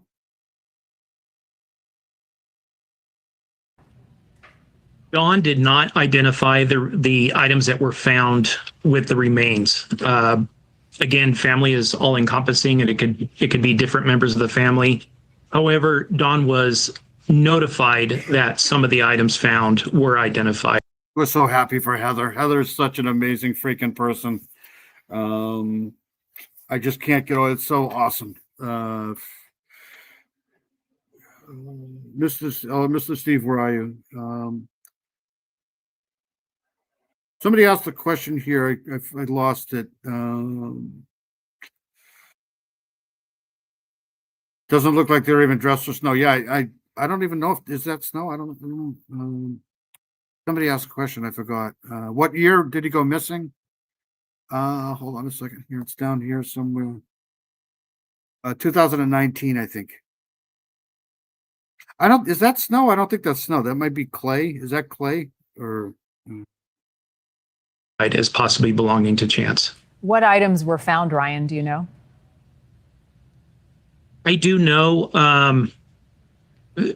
At this time, we're not disclosing the items that were found. They were items that were specific to Chance that we knew, and investigators with law enforcement knew belonged to Chance at the time. Okay. Can you give me an idea of how many items were found and how close to the remains they were located? It's my understanding 3 or 4 items were found, and they were actually found right there with the remains. And there might have been a few other items found. So this was done a day ago. What's today? The 25th, 26th. So 2 days ago. So I don't know what's going to happen now as far as it might not even be him. Within a close proximity and 10, 15 feet away. I know the family. I think this is Nebraska. This is kind of on the border of Wyoming and Nebraska here. This is way west in Nebraska. Dawn is asking for patience from the public. There's an army of people who want to know about Chance's case, who have cared deeply about what happened to him. Either did I. The only thing I know about the Nebraska is the Cornhuskers, and isn't that where they found the missing moms? Is that Nebraska? I may be wrong. I don't know. Oh. How is the family doing right now as they kind of wait for more word? The family they're on edge. They want confirmation if this is Chance. One of the main reasons. It's JCN. Miss JCN's in here. Good to see Miss JCN in here. Nebraskan, you're in Nebraska. Do you know what this is? JCN's got a great channel too. I've been trying to get over there as much as possible. It's getting to be that time of the year though that they changed the clocks back, so my sleeping schedule is just. I mean, when you work nights, you sleep during the day. Anytime they start taking light away from you, it gets really bad. But I've heard people mention that Nebraska is the worst state to drive through. Pennsylvania is pretty bad too. If I could just, when we go, we're up here in New England, so when we go to South Carolina, Florida every year. If I could just skip Pennsylvania, it'd be great. Pennsylvania, for one, they're always doing road construction in Pennsylvania for some reason. They have more New Jersey barriers in Pennsylvania than I think any other state on the planet. And it's just everywhere you look is dead deer. I mean, that's traveling at night in Pennsylvania is not recommended. Pennsylvania, you better get gas before you get into Amish country, or you're going to run out of gas because they don't have any gas there. Other than that, Pennsylvania is a good place. Why they are not going to go out and speculate is Don and Everett and the rest of his family. They've come to know a lot of people that have missing people from the area, other missing family members. So they know how it. Hours of nothingness. Yeah, that's Texas. If you've ever been to Texas, you can drive off the road and nothing ever happened to you because you're just going to nothing. There's nothing there. It's it feels to come out and just say, hey, this might be my son or my cousin or my brother. So they are waiting on full confirmation from the forensics until they can come out and speak about it. How did police? This case here kind of reminds me a little bit about the Dylan Rounds case. Find these remains? Do you know, were they tipped off to this area? It's not only remote, but it's rugged to be halfway up there on that ridge. We don't know the exact details of how these remains were found. What we do know is there was, we believe, a family, whether it was 2 people or more, we believe 2 people. They were out in the area just exploring. There was no tip, and they were just out exploring, and they went up this. I just don't know how he gets up here. Side of this hill and discovered what they thought might be remains. They didn't know exactly if it was or not, but they did the right thing and they called law enforcement right away. What is Don and others that you've talked to being told about how long it will take to make a positive ID, given the amount of time that has passed since Chance's disappearance? Law enforcement is being very cautious and being careful in giving a timeline. We do know, and this is out in the public, that they're not only going to be doing DNA and other forensics, but they also are going to be doing dental, which we believe could speed up the process. So we're hoping within 30 to 90 days. However, we know from past cases it could take longer than 90 days. It's been a tough case to follow. It's been such a mystery. And Ryan, as you know, there have been a lot of theories out there. Take us back to that night where Chance was last seen on surveillance video. You and I have talked about that night before. Not only that, but the revelation that he was at a convenience store that police were trying to identify, and you as well, some women who were trying to get the driver's attention that night. Piece us through each part of the evidence on that final night. Well, the last video that we have of Chance is from a Ring camera, or a Ring type camera, at a small apartment complex near Terry Boulevard in Gering. And we do see Chance. We can slightly see him off in the distance making that turn down either Stable Club Road or up towards the Carpenter Center in Gering. Okay, so I'll just read this. So Chance Engelbert, 25, disappeared 6 years ago after an alleged dispute with his relatives in Nebraska. Engelbert's family said authorities contacted them on October 11th about an unidentified, so this is recently, human remains found in the vicinity of Scotts Bluff National Monument. So I can probably try to find that. The family stressed there has been no positive confirmation that the remains belong to the missing person.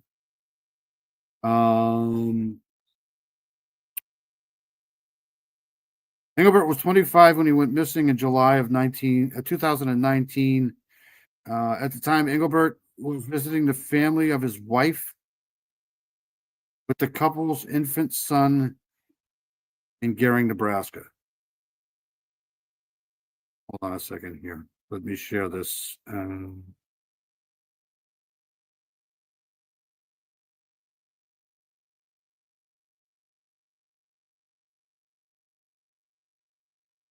During the visit, an argument. Okay, hold on. Engelbert was 25 when he went missing in July 2019. At the time, Engelbert was visiting the family of his wife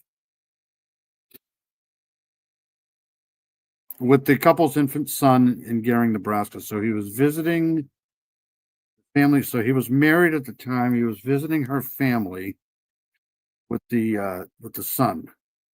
During that visit, an argument reportedly occurred, which Engelbert wanted to return home to Moorcroft, Wyoming. He lived in Wyoming.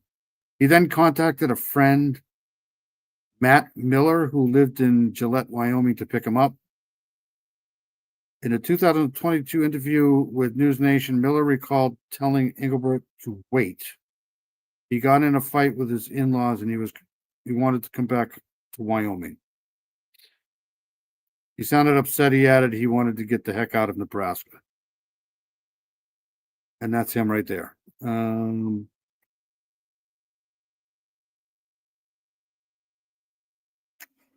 Engelbert was seen in surveillance video walking through Gering in the early evening. So he was walking through Gering, and that's probably the last time he was seen. His phone went dark after he sent a text message to his aunt with a grumpy face emoji and jumbled letters. The outlet further reported. His phone went dark after he sent a text message to his aunt with a grumpy face emoji. Been no traces of him in the year since he disappeared. Engelbert's wife called police to report it, so she called the police to report him missing.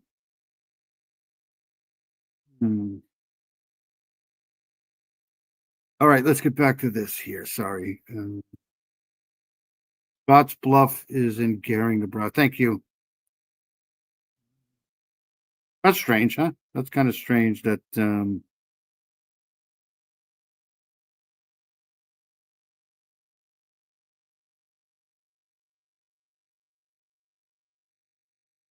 how do we know that was him that sent those emojis, right?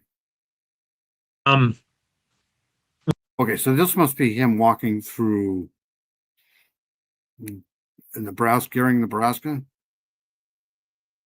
What we're trying to piece together, obviously, is what happened to him after he was last seen on that video walking. That must be the corner store right there.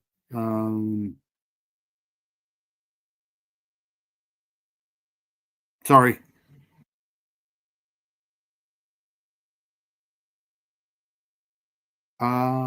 Where is that?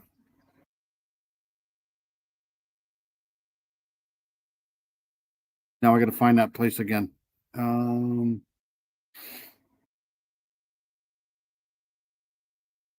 me 2 seconds. You were seen as Gering earlier.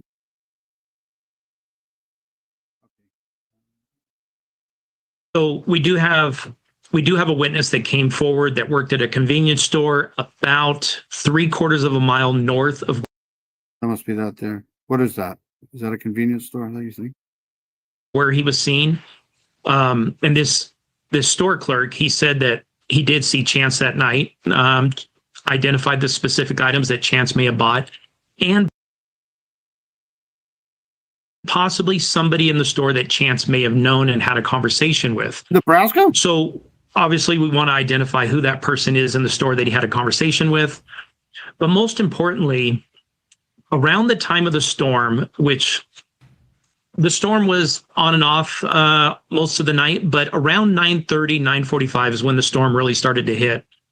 And at first, we had a witness come forward on the tip line discussing the 2 girls that were seen running in the area. And this area is what we call the area of incident, because most of the evidence, most of the search typically led us to that area, which is near the Stable Club, Five Rocks, and Owl Road combination, or the junction of where they all meet. By going out and researching and doing some interviews, we actually now have 4 witnesses that have all been deemed reliable that have seen these 2 girls running down the hill.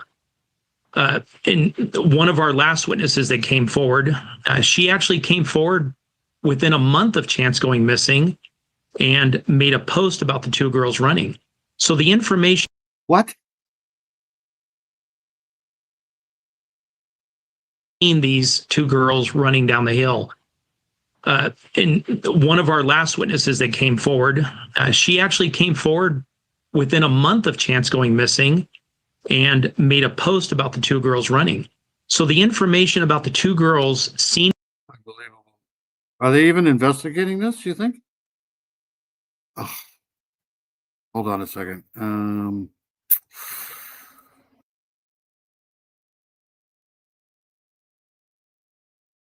All right, this is Scott's Bluff right here. He was found here? Well, this is where they, okay, so on October 10th, an individual notified authorities in Nebraska that they had discovered what were possible human remains near the north side of National Park Service site, Scotts Bluff National Park, right here. The hell is he doing here?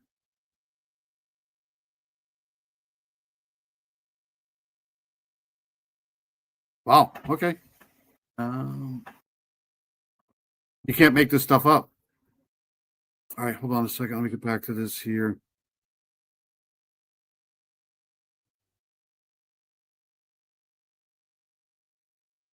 Running in the storm in the area where Chance went missing was actually first posted within a month of Chance going missing. Not sure how it was overlooked, but it may have been overlooked, or there may not have been too concerned with the 2 girls seen running. So we now have an area of where the 2 girls first began running, where they ran to, and then where they ran back. And then we also have an eyewitness identifying who picked up the 2 girls, which was the white truck, the young white male driver driving the white truck, pulling the trailer and the boat. And then we also have another witness that identified this truck and trailer and boat during the storm being parked right there on Owl Road, which is a dirt road near Stable Club and Five Rocks Road. Okay, I have several questions involving everything you just shared there, and a lot of that was new to me, so it sounds like you continue to work this case and find clues. Have the 2 girls and the man in the truck come forward, been identified? Do we have any idea who they are or why they... Where is this? This is at 1567. Don't forget that. 15... because I want to play this here one more time. 1567. Hold on a second. I should write that down. 1567. Right. Let me know if you guys think he's a little tipsy here. To identify, and you as well, some women who were trying to get the driver's attention that night. Is that a phone? He's looking at his phone. That must be a phone right there. Hold on a second. Let me back this up. That night before. Not only that, but the revelation that he was at a convenience store, that police were trying. Seems like he's walking a little weird. To identify, and you as well, some women. That's got to be a phone in his hand right there.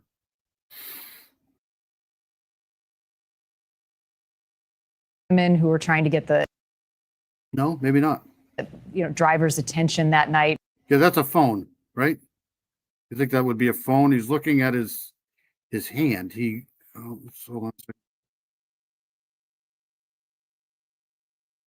So he's walking. We're trying to identify, and you as well, some women who were trying to get the driver's attention that night. That's got to be a phone. He's got to be looking at a phone right there. Maybe he's looking to see if he's got service. You think? All right. Sorry. 1557. Did I say 1557? Okay. I should do this on my own time. Sorry. Or why they were out there. They have not come forward. We have put so much information out there. We have posted the entire the entire town of Gering and Scottsbluff, and probably the entire county of Scottsbluff. We have flooded letters, social media. That's what I think. He's looking at his phone. He's got to be looking at probably looking at a map. Yes, he had his phone. Okay, thank you. We just want to speak to the two girls seen running. We want to speak to the young white male driving the truck with the boat. Nobody has come forward. We've had additional witnesses come forward that have seen them in the storm or heard them yelling during the storm, but they have not come forward. We've tried to identify them, and we believe we may possibly have identified the driver, but again, nothing concrete on that. Our approximate age on these girls, and what were they yelling, according to the witnesses? According to the witnesses, one specific witness that actually drove up to help the girls during the storm. They were yelling, "Help, help." One other witness believes one of the girls may have yelled something about being hurt. We don't know if she was describing herself being hurt or somebody else being injured. What they were described as wearing was, both of them had jean shorts on. One of them was wearing a white top and the other one was wearing a pink top. However, one witness believes that instead of a pink top, they may have been wearing a black top. This is the witness that was driving down the road and briefly saw them running. As regarding their age, they were identified as possibly being between the ages of 21 and 26, the females. The male driver, he was identified as possibly being between the ages of 24 and 30 with a beard. Based on he was. Oh, sorry. Go ahead. And he was described as being muscular build, very strong looking male. And was the assumption they knew each other, the girls and the man driving the truck? That's a great freaking question. That is probably the $1 million question. Are there any missing girls? I might have to do a part 2 on this because this is weird. This is bizarre. Truck that they somehow were connected? We are going to go with that they knew the person, the male driving the truck. The reason is I think this is the first time I'm hearing about this case, unless I did something a few years ago, but I don't think so. This is bizarre. And the two females were near the old car lot. It's no longer there, but it was at the time. When the male drove up and stopped next to them, the two females ran up to the passenger side window, briefly spoke through the window, and jumped into the truck.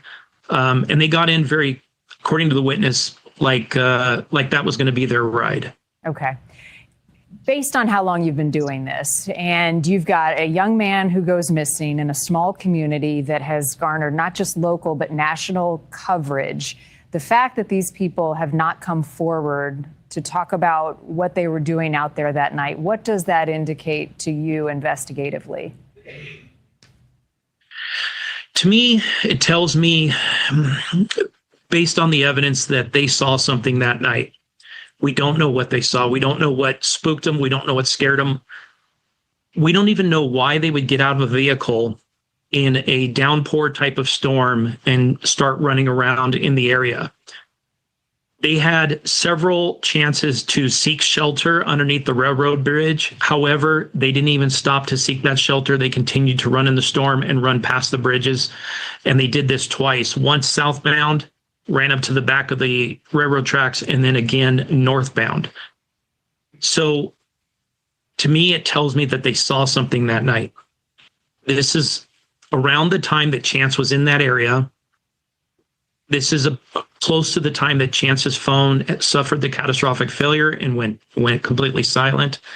And we just want him to come forward and talk to us confidentially.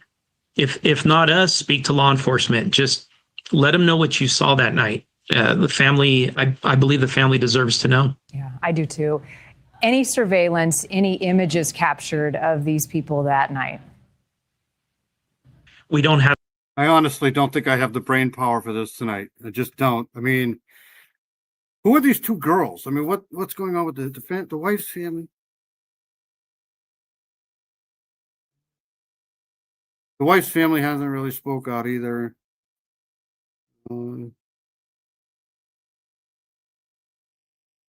This is just bizarre. This is hey, Chuck's here. Charlie Manson's here. Good to see you, buddy.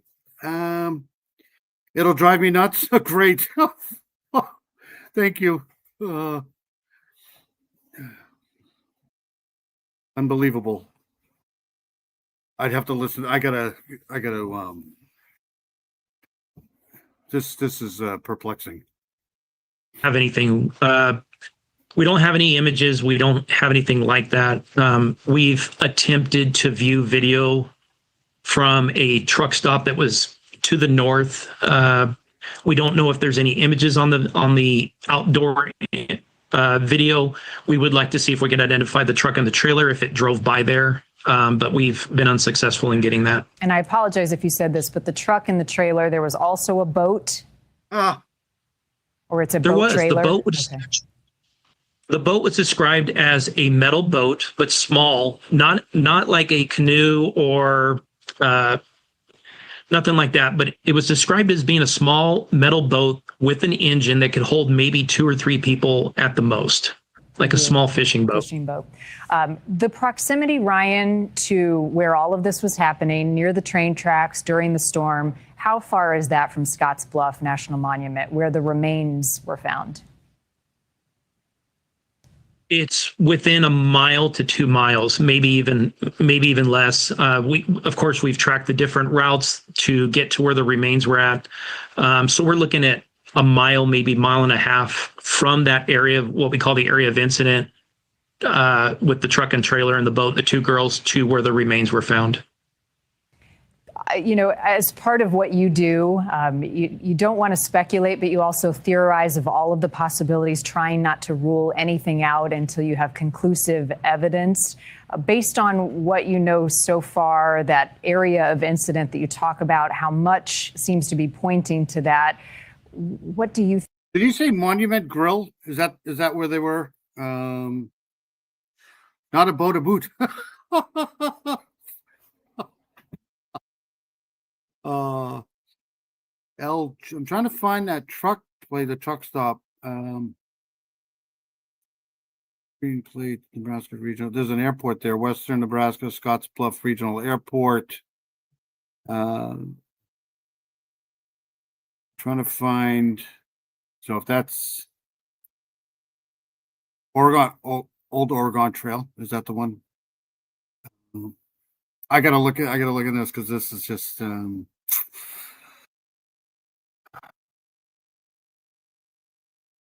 that's where I am. Monument Grill, is that the one? No, can't be. All right.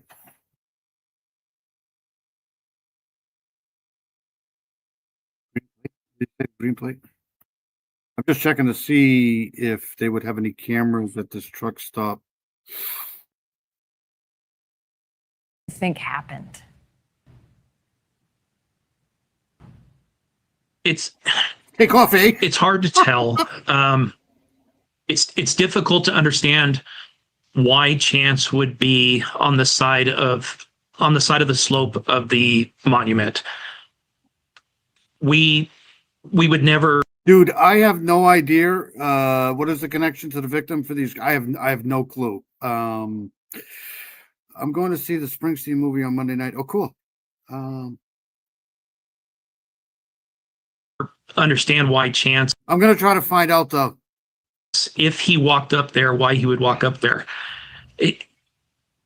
What I'm leaning towards is based on the 2 girls running, being picked up by the male driver, and Chance's determination to get to where he was trying to go. He was trying to avoid somebody. He was trying to avoid a vehicle, a car, something.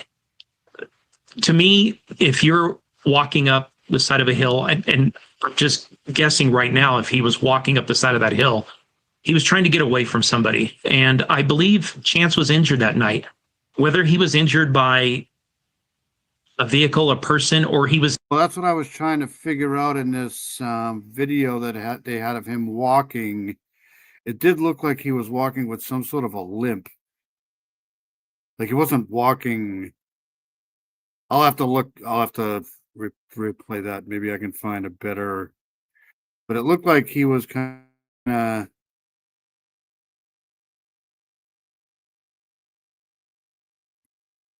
Injured by the elements out there of the storm. And I'm hoping the forensics come back and we can determine something. Yep. And again, we don't have positive confirmation on the remains from police, but based on everything we're hearing, it is likely. As you know, Ryan, Chance's wife, Bailey, the mother of his young. Right. I would think that there'd be some sort of a camera.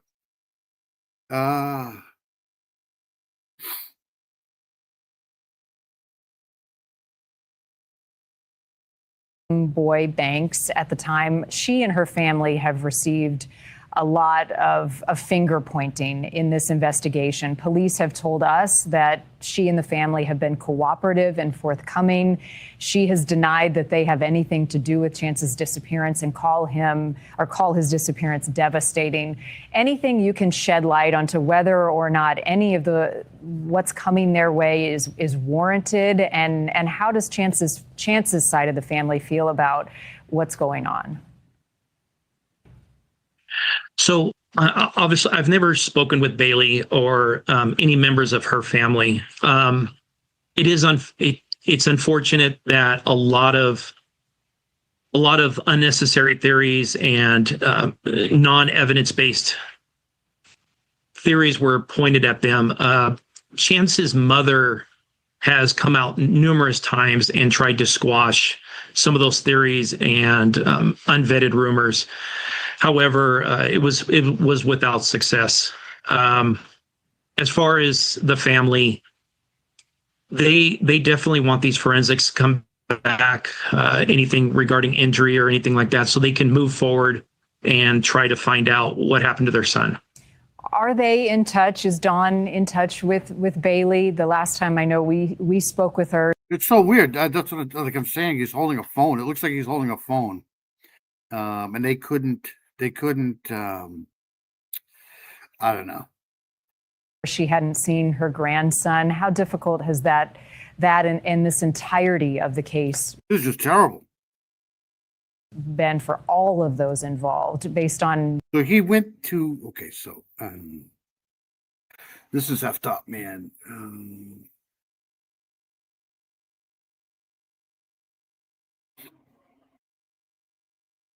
North side of not, so he's on the north side. I'll have to break this whole thing down. So he got in a fight with his in-laws and he was wanting to come back to Wyoming. So he was all the way over in Nebraska to see his in-laws. He got in a fight with his in-laws and he was basically on his own. Did he just walk?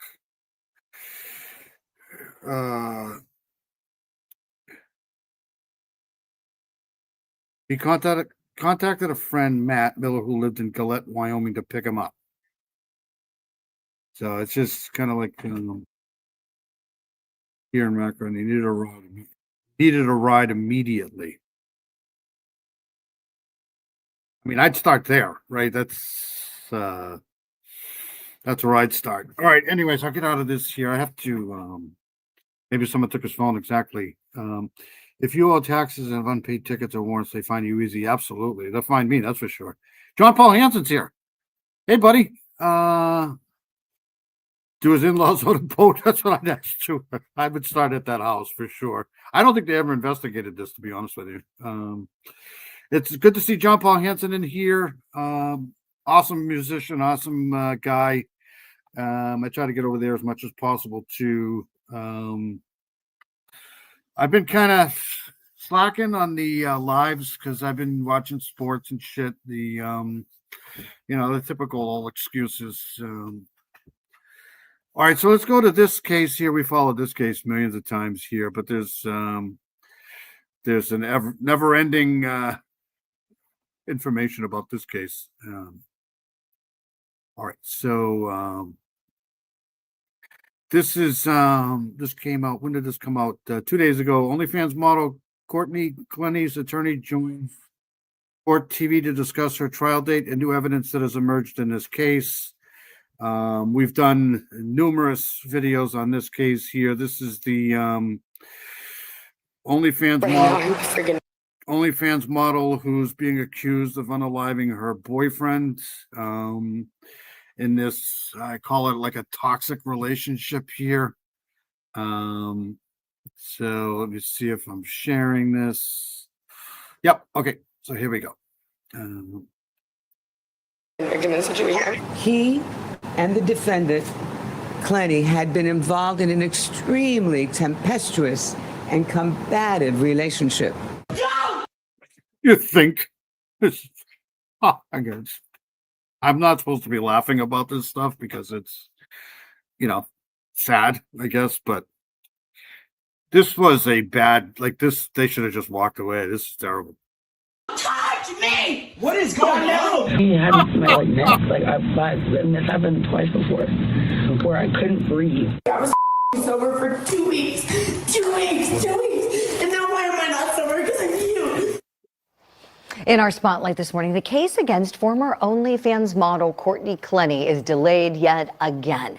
And we're talking to her attorneys about it all this morning. So Clenny is accused of murdering her boyfriend, Christian Albumselli, during an argument that the couple had inside of their Miami condo back in 2022.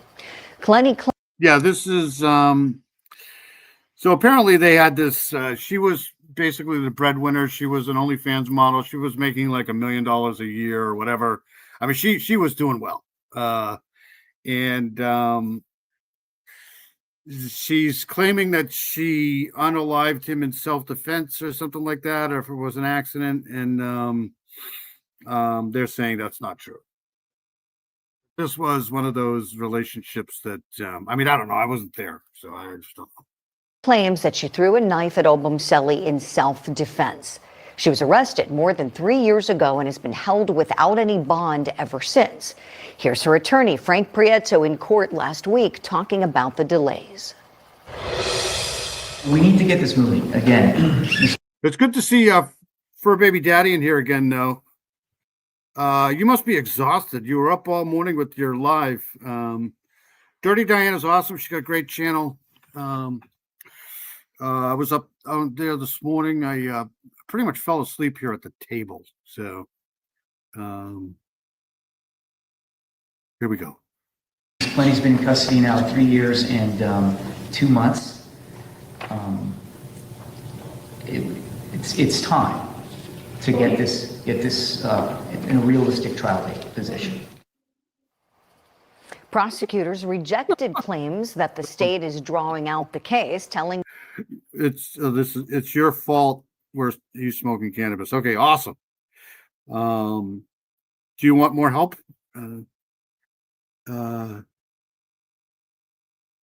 It's good to see Fur Baby Daddy in here for sure. Good to see Carol too. the court that the defense filed the motions to suppress evidence and reconsider her bond and dismiss the case, and that they had to deal with those.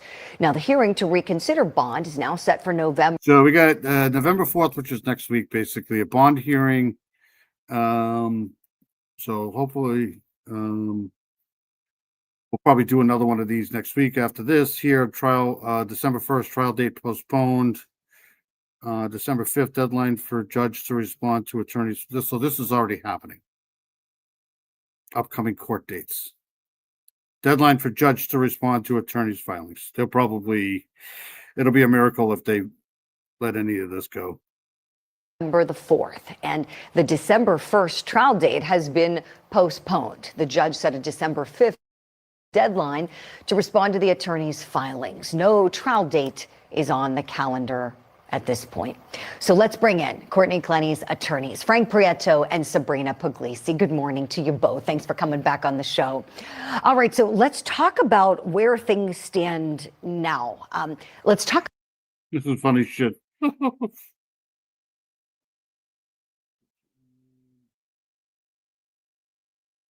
Just trying to keep up with the chat too. Sorry. About the trial first, and then we're going to get to the bond. So So many of our viewers, I'm sure you both can believe it, ask often, when's this case happening? When's it going? And I know I've asked you both often when you've been on the show, and unfortunately, we just haven't had a date. Sabrina, realistically, when do you think this is going to go? Never. Realistically, we're hoping for the first part of next year. Due to scheduling and all the motions, all the delays, Julie, that we've had. And much of it has been because of the prosecutorial misconduct with the breach of privilege. But we finally are past that. We're now getting ready to really go to the meat of the case, which is getting ready to litigate the motions. And then as soon as those are done, we'll be ready for trial. So yeah, realistically, I think we're going to be looking at the first part of next year, sometime in first quarter. Okay, so winter time, somewhere in there. I know you both have been preparing for a long time. We've talked a lot about the case. Frank, I want to turn to you about the bond. We saw you in court making those arguments. We know now the bond hearing coming up sooner than any trial, November 4th. We have a clip from what the prosecuting attorney, Sean Abuhoff, had to say. I might be mispronouncing that name, had to say about your client possibly getting bond. Let's take a listen. Are you going to respond in writing to the reconsideration? So, Judge, that's the hard part about this, is that there's not much. What are owls doing driving anyways? I mean, that would be my question. Like, don't owls fly? But we want to, I never asked him, but I just figured to take care of us. I do. I take care of my owls. But I shouldn't be driving. I should be flying, really, to be honest with you. That's new within this. There are, they're asking for reconsideration based on. Wow. The amount of time and the litigation that took place really over the last 18 months. It doesn't change the risk of flight, the dangerousness. It doesn't, I honestly don't believe that there's any form of evidentiary hearing that would be necessary. And it's one of those that certainly if Your Honor believes I should respond, I'm happy to. But it just, I don't believe there are grounds in this to warrant the defendant's release. All right, Counselor Prieto, what's your response to that, please? Not around here. I mean, they'll literally fly right into your car if you let them, especially if they're chasing a mouse. I love my birds. I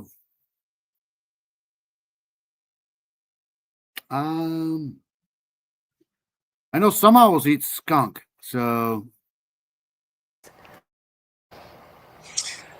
Julie, thanks for having us again, but owls can't smell anything at all.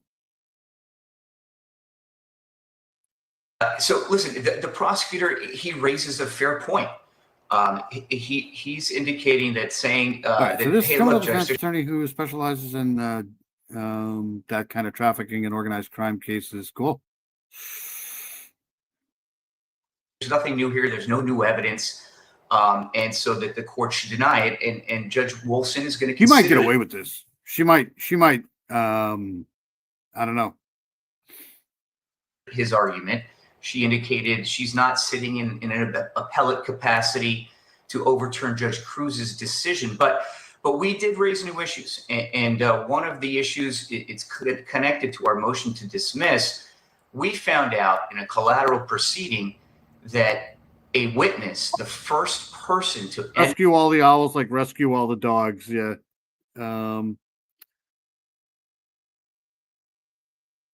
The bearded one, Dave.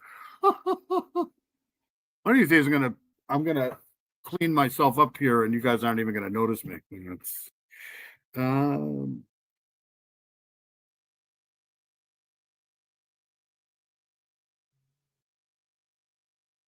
She looks different here. enter Miss Clenny's apartment was videotaping on his phone and taking. Starting to wonder if she has a little bit of bipolar. Do you think she's she may have a like a bipolar kind of case here going? And taking pictures.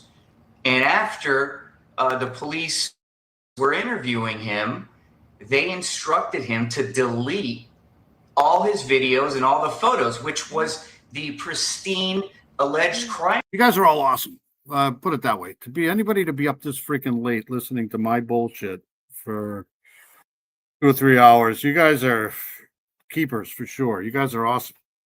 Look at this door handle. Crime scene.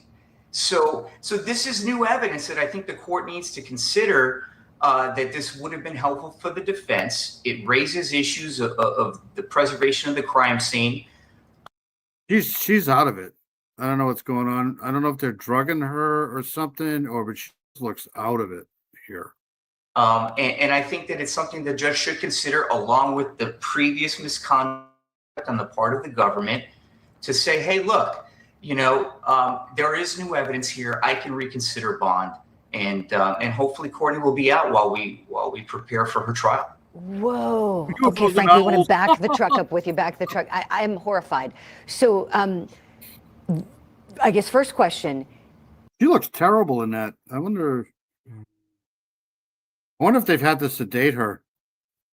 Was whatever was deleted recoverable?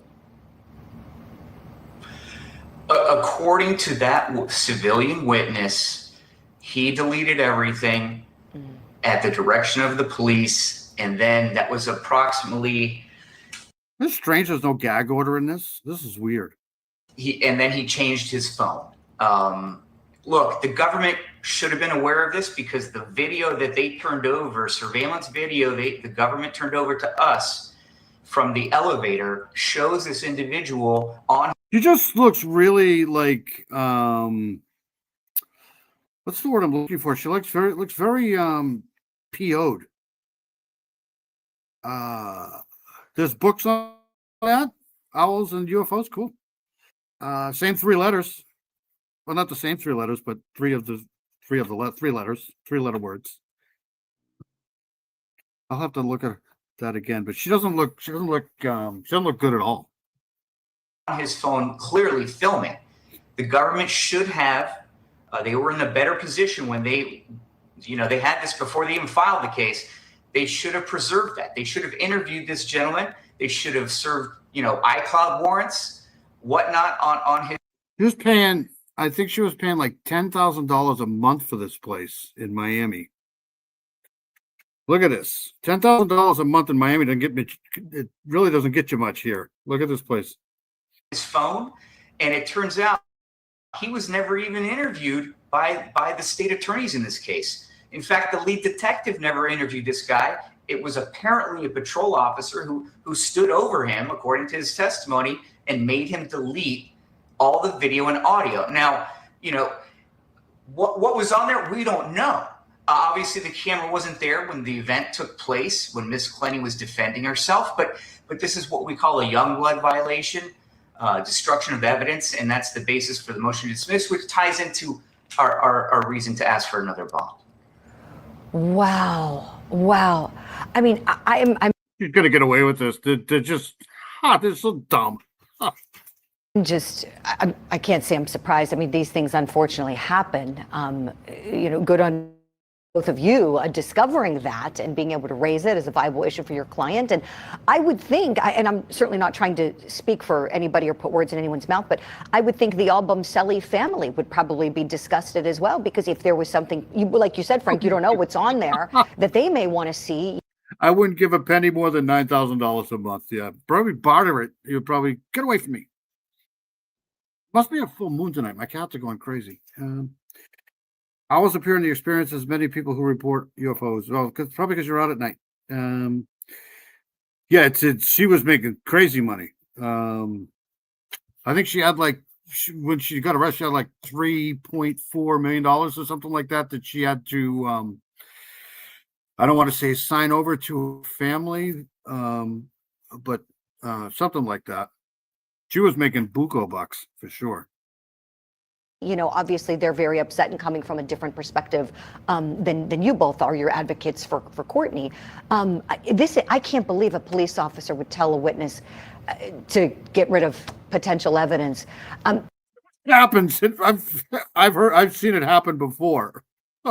Can you share with me? Was this a neighbor? Can you give us, especially in Miami, a little bit of an idea of who this gentleman was, if you know? Yeah, Julie. Yeah, and listen, it is shocking. It's completely shocking to hear that whether it's a patrol officer or a detective, that they're destroying evidence, right? Just don't forget, this is the defense attorney here, so I don't know how much you can trust what he's saying, but I think that's a Miami University. Yep, that's hurricane right there. This is so funny. This is kind of classic in this elevator here. It's crazy, but this case has taken a turn for somewhat.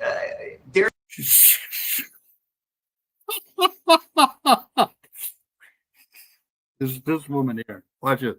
This is too funny. This whole, that's not funny. I shouldn't be laughing. It's, it's domestic abuse or whatever it is, but she's watch it. It's crazy, but this case has. She's trying to close the door quickly, but she's holding the door at the same time. And then she gets mad when the door doesn't close. This is so. Has taken a turn for somewhat.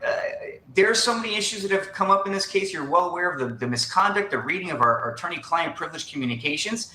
It's absolutely crazy. It's bizarre, and it's a sad statement of how the justice system can work sometimes. But it's a toxic relationship right there, man. She's looking for attention for sure.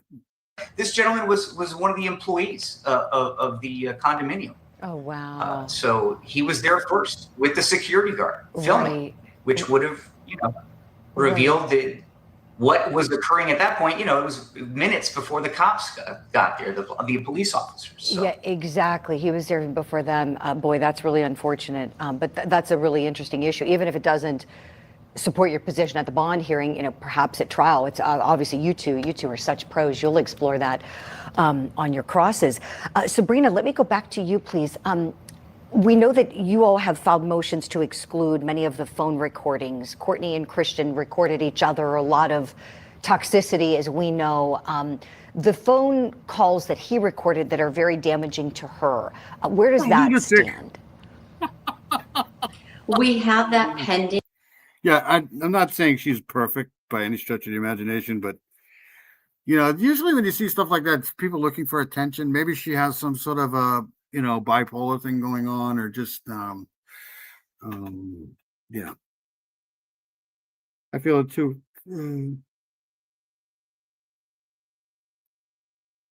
Did he make her become unsober again? Maybe. She is crazy. Entitled. Constitution, yeah. What we had to do was to supplement just the exact recordings, and we've done that. We refiled that, and so that will be pending. I mean, the case law is really clear that surreptitious. When you do this stuff, you just can't. The next case is just as crazy, isn't it? Like Letitia Stausch. What's the other one there? The other wacko lady there. We just did her last week. The one that had to get wheeled into court. I forget her name now. Ship business. Bipolar, an excuse to be an asset. Exactly.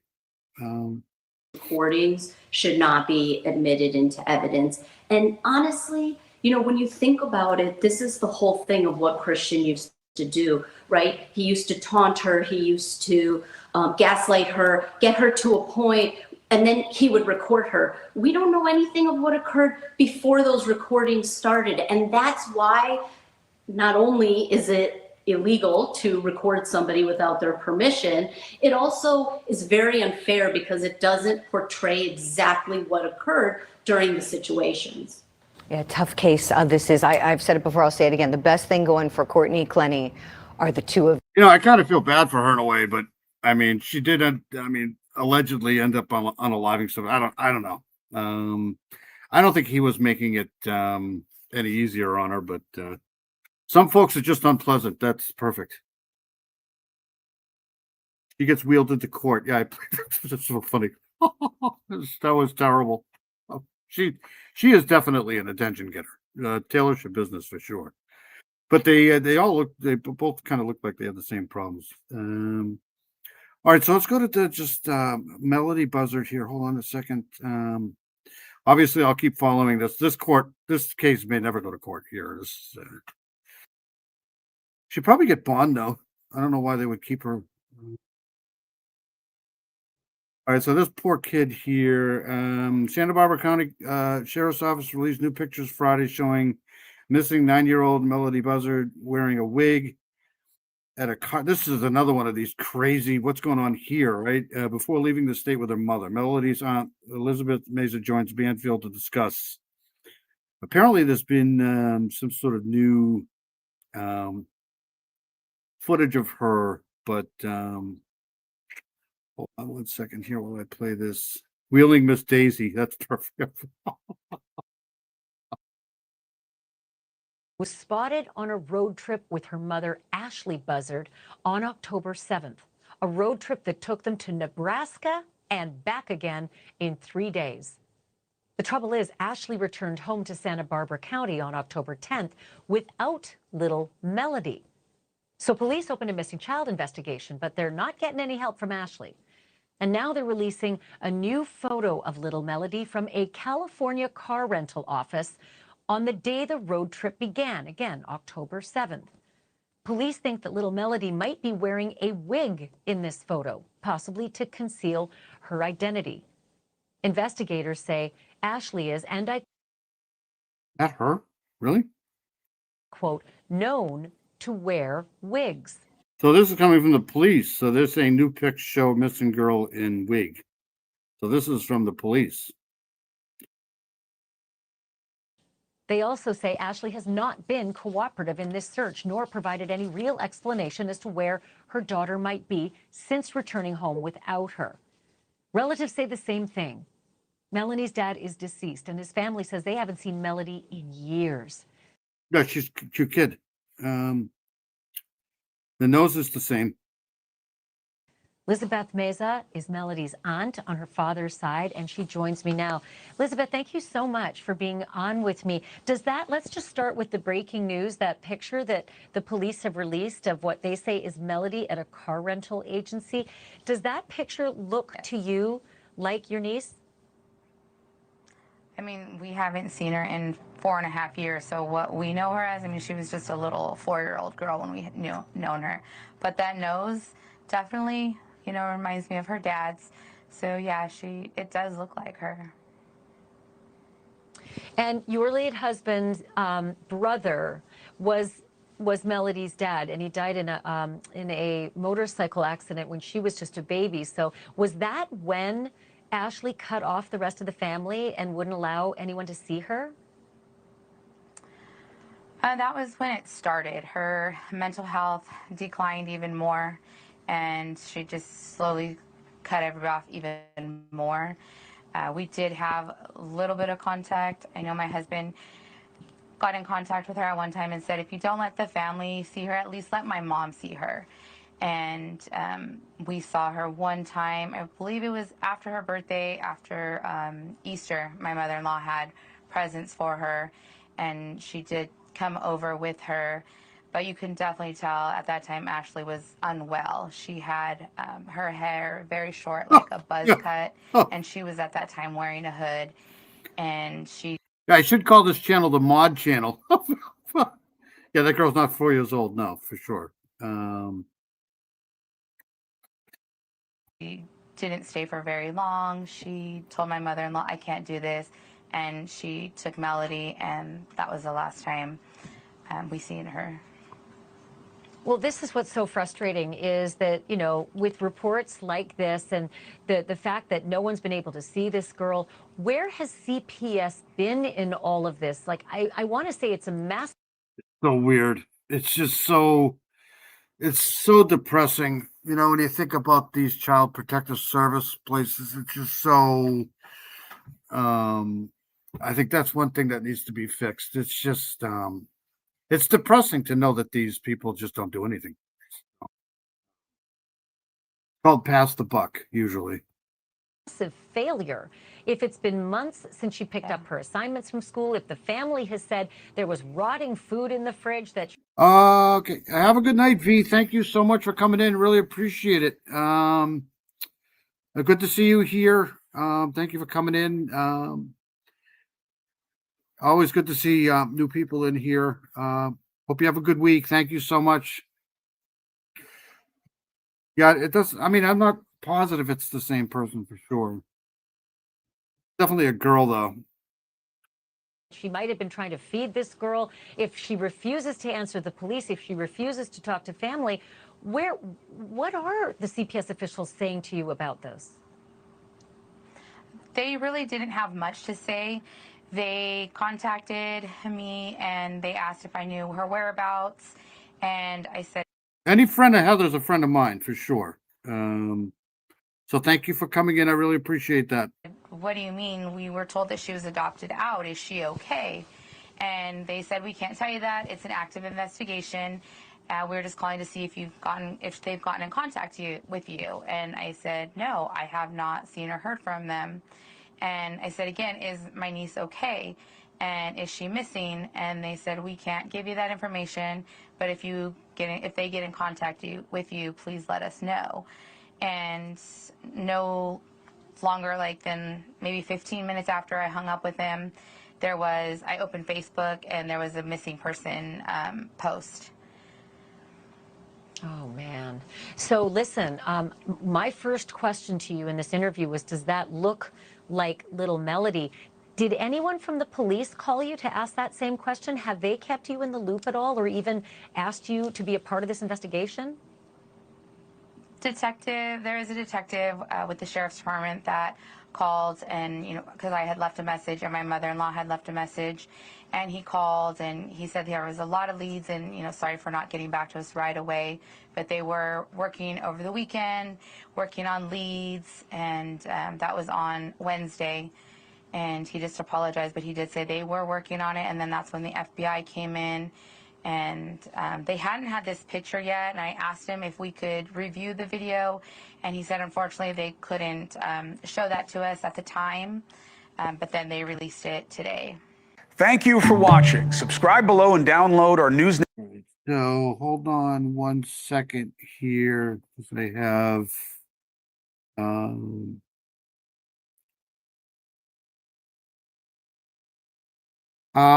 hold on 1 second.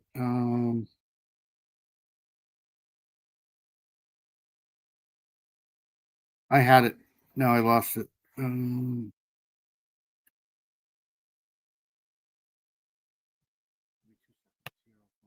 Had the latest on this here.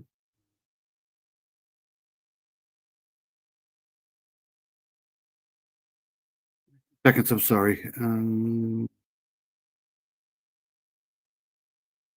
I thought I had the latest on this here.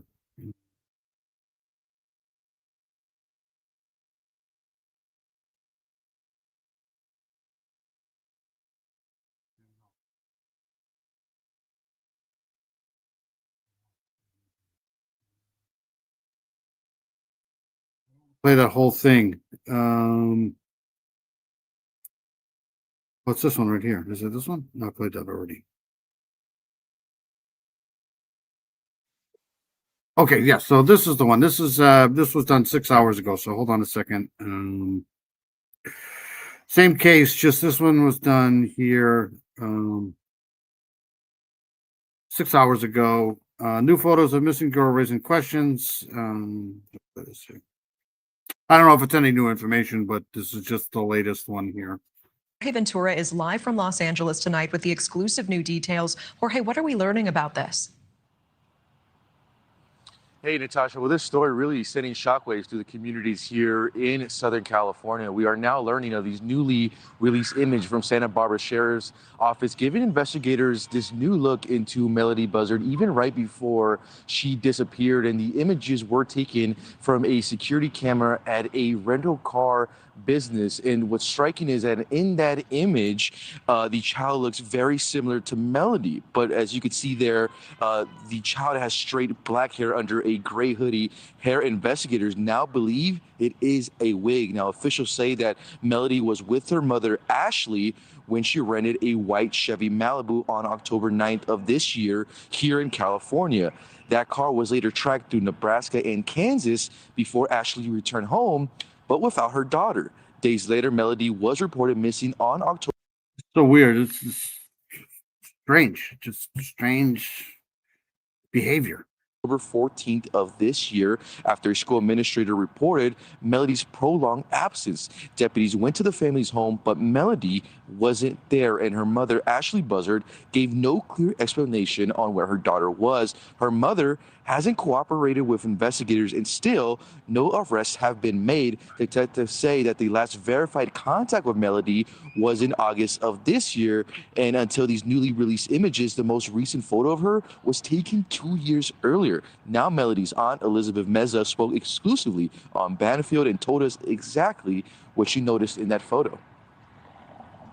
But that nose definitely, reminds me of her dad's. So yeah, it does look like her. Now Meza says that she hasn't seen her niece in more than 4 years. This must be a really young picture of her here.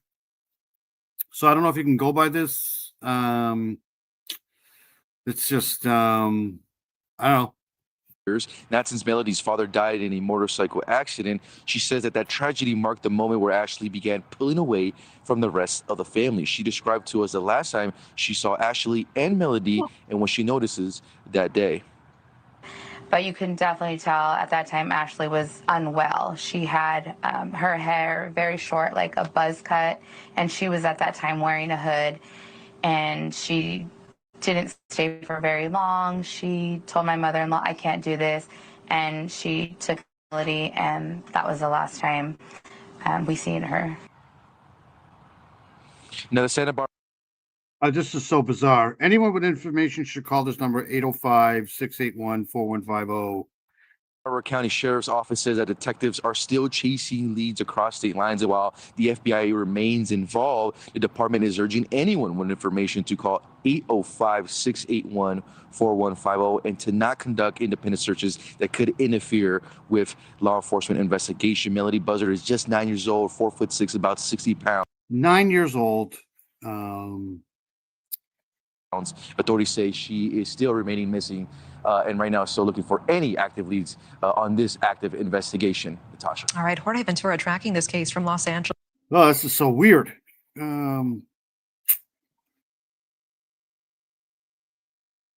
As family members demand answers, the FBI has joined the search, but the trail remains cold, and the question still looms. Where is Melody Buzzard? I'm Vinny Politan. Thank you for joining us tonight here on Closing Arguments. And unfortunately, we have another missing child we're going to talk about tonight.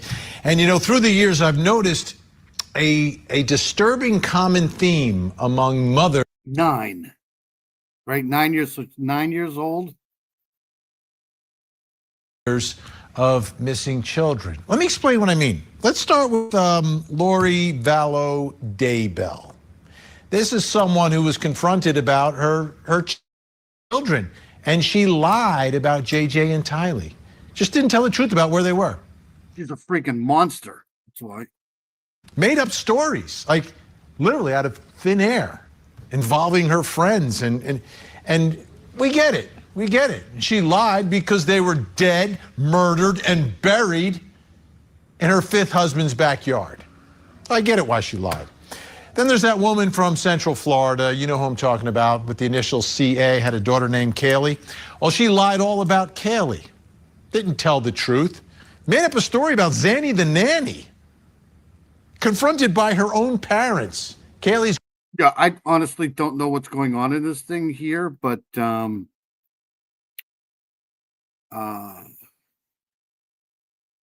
it's what I'm talking about. Usually there's some sort of a history behind stuff like this. 9 years old, there might not be that much history, but My wife's a teacher, so she sees this stuff all the time. I mean, kids, you'd be surprised what kids go through these days here. I got kids living in trailers with abusive people. It's just and there's really not a lot you can do about it. And it's why, because Child Protective Services don't do anything. So that's first thing. Second thing is, I mean, you don't really know the dynamics. Maybe she's, maybe the daughter's going through some sort of a essay from someone that's close to the family and she just wants to get away. I don't know, man. This is just weird. His grandparents and makes up a story, like invents a person who was watching Kaylee for 31 days. Complete lie. And she lied about other things too, but lied about where her missing child was. Leilani Simon, you may or may not remember her from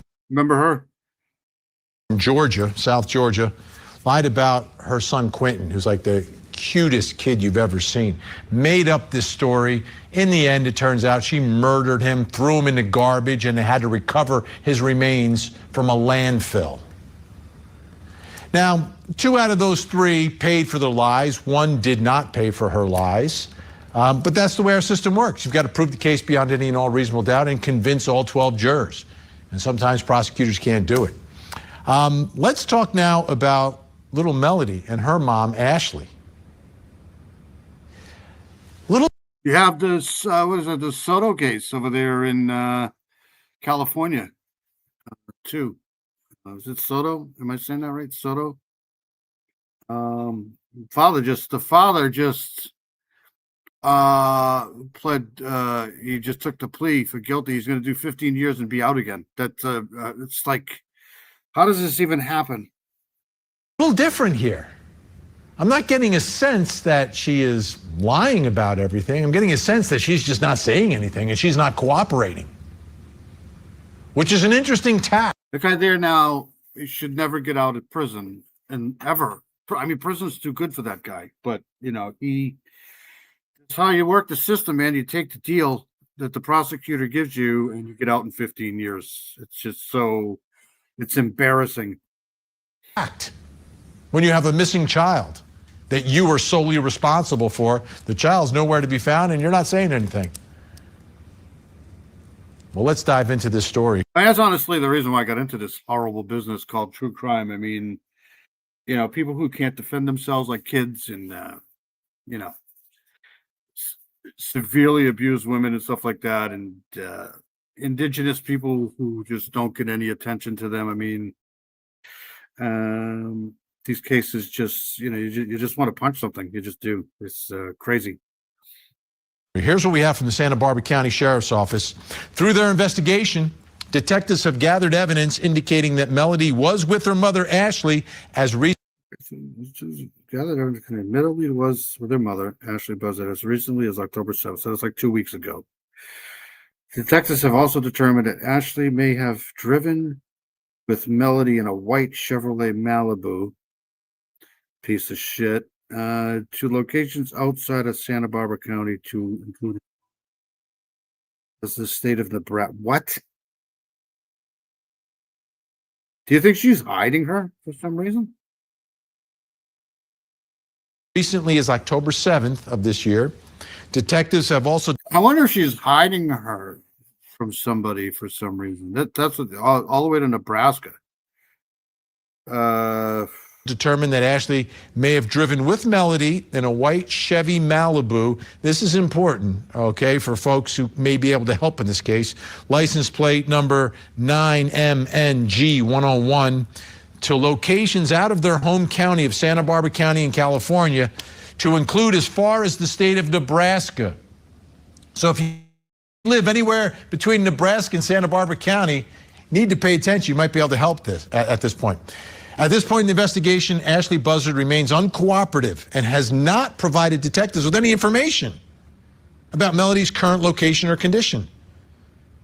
The primary goal of this investigation... That's 20 hours, almost 21 hours away. That's almost 2 days of driving if you stop. And if you drive straight, I don't think anybody, I mean, you might be able to drive straight through. Is to verify the 21 hours. location and welfare of Melody Buzzard and to ensure that she is safe. But mom is saying nothing, which is absolutely bizarre. Well, let's get some more details and some more information. And joining us tonight in Santa Barbara County from our Scripps News Group, reporter Crystal Bermudez, who's been covering this story more in depth than anyone else. So, Crystal, I'm so glad that you're able to join us tonight. We appreciate your time.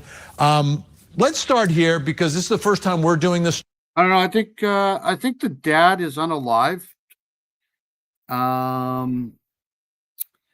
I don't know when the dad was unalive, but that may have something to do with it too.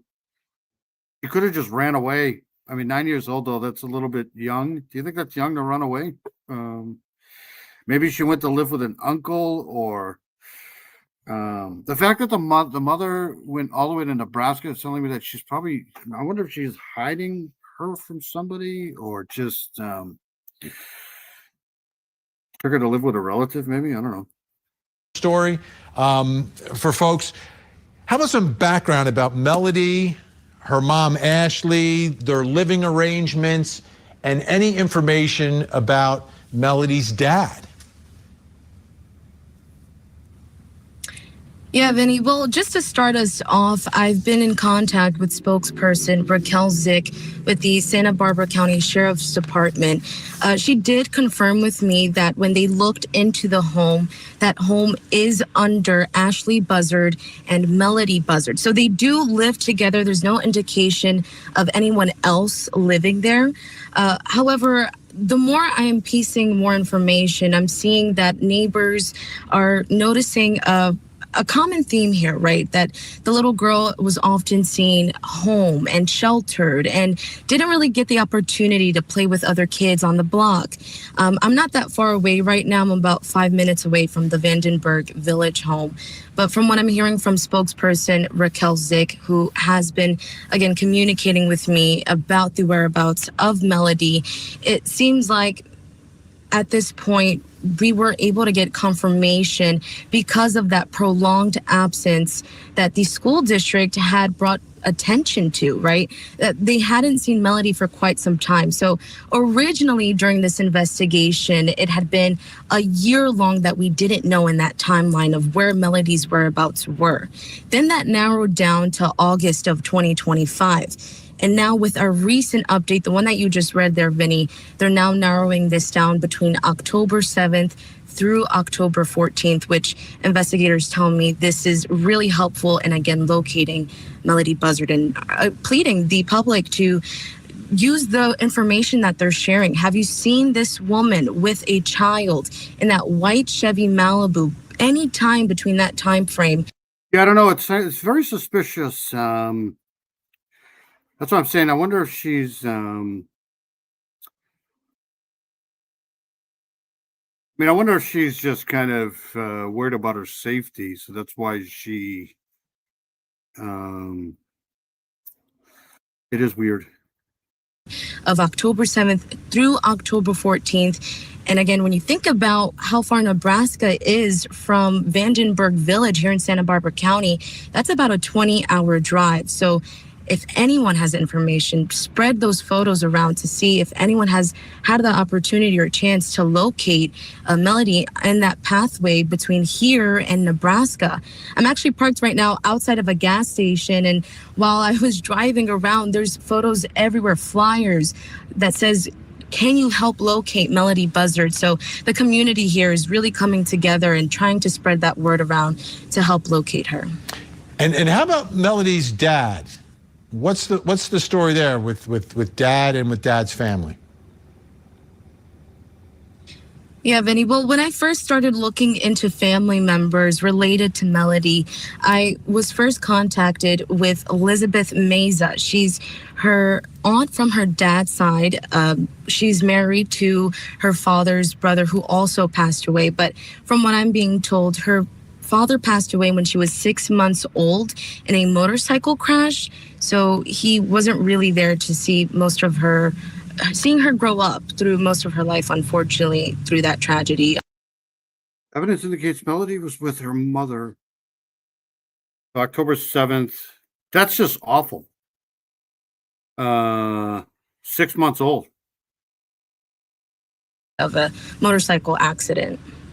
And so October 7th is an important date that we believe she was seen. Do we know the circumstances surrounding that? Like who saw her, where they saw her, and what the context was? Have we gotten any more of those details? Yeah, that's a great question. That was the first thought that came to mind for me as well, Vinny, is who saw her? Where was she seen on October 7th?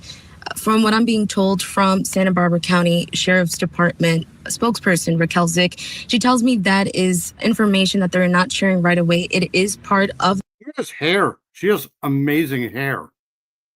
I don't know. That's incredible. Their investigation, but right now that's all they were able to confirm with me was that she was last seen October 7th with her mother, Ashley Buzzard. October 7th. When was October 7th? October 7th. Where's my calendar? I have no idea where my calendar is on my phone.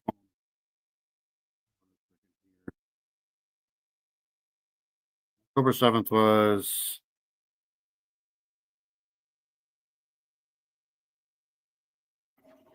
where's my calendar?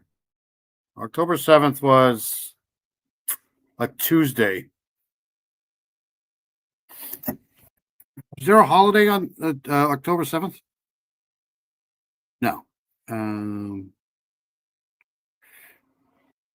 And do we know what law enforcement is doing to try to find her, and what the process and the procedure, and how much manpower they're putting behind this? Yeah, well, speaking of manpower, when I was here on Sunday, if you were able to check out one of those reports that I did, community members, neighbors all came out here demanding and pushing for answers from Ashley outside of her house. And same. Definitely the same. Is that Columbus Day? No, Columbus Day. I'm just saying at school, the school would probably, like I know here in this state, if your child's missing for 2 days school, you're going to start getting phone calls for sure. So this case seems a little weird to me, though. I'm just wondering if the mother is hiding her from me or something on purpose. neighbors were telling me they wanted to organize. They created a Facebook group called In Search of Melody. You can see that those neighbors right there on your screen right now that gathered. They were pushing for answers. They put up 4 signs that all said on both sides, "Where is Melody?" Other signs said, "We're not going to..." I know, right? Columbus Day is like one of those days, like it's just kind of like a speed bump, whatever. What are all these people doing here? Stop until you tell us, things like that. And they wanted to organize. They organized through a Facebook group, like I mentioned, called In Search of Melody. And they were talking about possibly starting a search party. When I talked to spokesperson Raquel Zick, she had told me, I wanted to know more about what goes into a search party. Is that something they want the public to do? Raquel had informed me that at this time, a search party isn't that beneficial if we don't know an exact location of where Melody was last seen. So she could be anywhere between here and Nebraska. So starting a search party, she told me, could intervene and impede in their investigation. So they were really urging the public, maybe at this time. So the detectives are the ones saying that they believe that Ashley drove with Melody in a white Chevrolet Malibu as far as Nebraska. So they must have information. I mean, it's that from either usually there's tolls or whatever, toll cameras or cell phone trackers or obviously you're gonna have to stop somewhere if you're driving 20 hours, right? So They must have evidence that she drove with Ashley and Melody in this car, as far as this state. I mean, that's the assumption anyways. Not try to gather and start a search party because that could impede an investigators and their current ongoing investigation. But Vinny, I do want to tell you one thing. When I was here earlier last week, I had noticed investigators going around the neighborhood and collecting surveillance footage, gathering from neighbor to. Yeah, it just seems like that to me. It seems like to me. I mean, I'm not psychic or anything. I'm not the investigator. I'm not anybody really. But if I had to bet on this case here, obviously the mom is not cooperating because she's probably hiding the child from somebody, or I mean, maybe she feels threatened and she doesn't want the child anywhere around, for the safety of the child. And maybe she has, somebody like a friend or somebody that's not 100% related, that's watching her from, I don't know. It's just weird.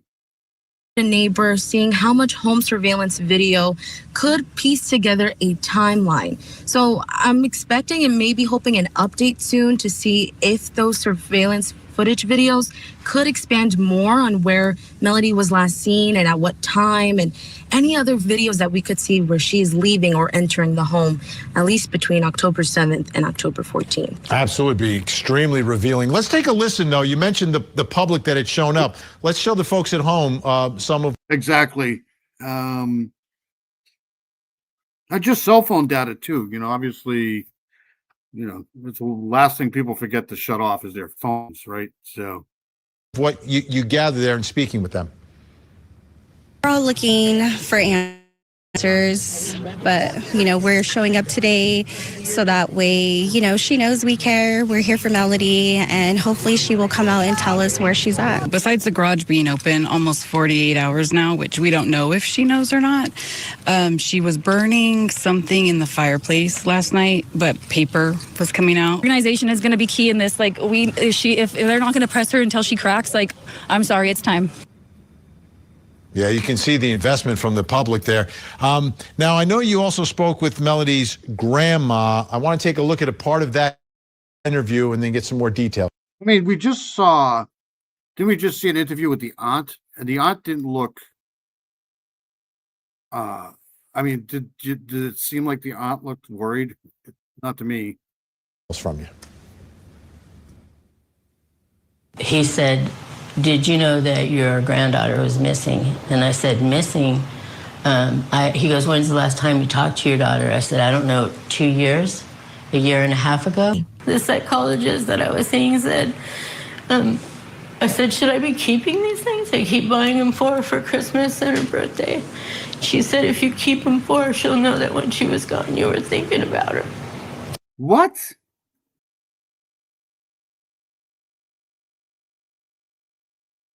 He said, "Did you know that your granddaughter was missing?" And I said, "Missing?" He goes, "When's the last time you talked to your daughter?" I said, "I don't know, 2 years, a year and a half ago." The psychologist that I was seeing said, I said, "Should I be keeping these things? I keep buying them for her for Christmas and her birthday." She said, "If you keep them for her, she'll know that when she was gone, you were thinking about her." So that's why I keep them. But sometimes I wonder, am I going nuts, right? I want to take a look at another piece of the interview. This one is referencing a previous incident when Melody was just a few months old. About 15 minutes later, So that's what the question was. Is this the paternal grandmother or the maternal grandmother? Sheriff calls me. He says, "I'm at your daughter's house in Orchid, and I was just getting ready to take." So this must be the mother of the mother. Your granddaughter Melody with me to CPS because we're getting ready to take your daughter to the hospital. The house was in disarray. There were raw eggs in pans. There was rotten food in the fridge that I think she was trying to give my granddaughter. What? So Crystal, what is the status of Grandma's relationship with her granddaughter and with Ashley, Melody's mom? And is she doing anything to try to track down where Melody is? Yeah, well, when I met with Lori Miranda, who you saw on screen there, and who I had the opportunity to sit down and speak with, Lori told me she hadn't spoken to her daughter, at least within a 1.5 to 2 year timeline. She did tell me, and you could see in one of those clips where she has a telescope that's in a box. She unwrapped it for me on camera, and she told me she was planning to give that to Melody on her 9th birthday that just passed on February 10th of this year. She unwrapped it, and she said that she wanted to stop by and give her this gift, but she's been taking some space from Ashley. She described her mental health declining since roughly around What a cute little freaking kid. 2016, a little after Melody had been born. So she hasn't talked to her daughter, which is, I'm assuming, Melody's mother, for almost 2 years.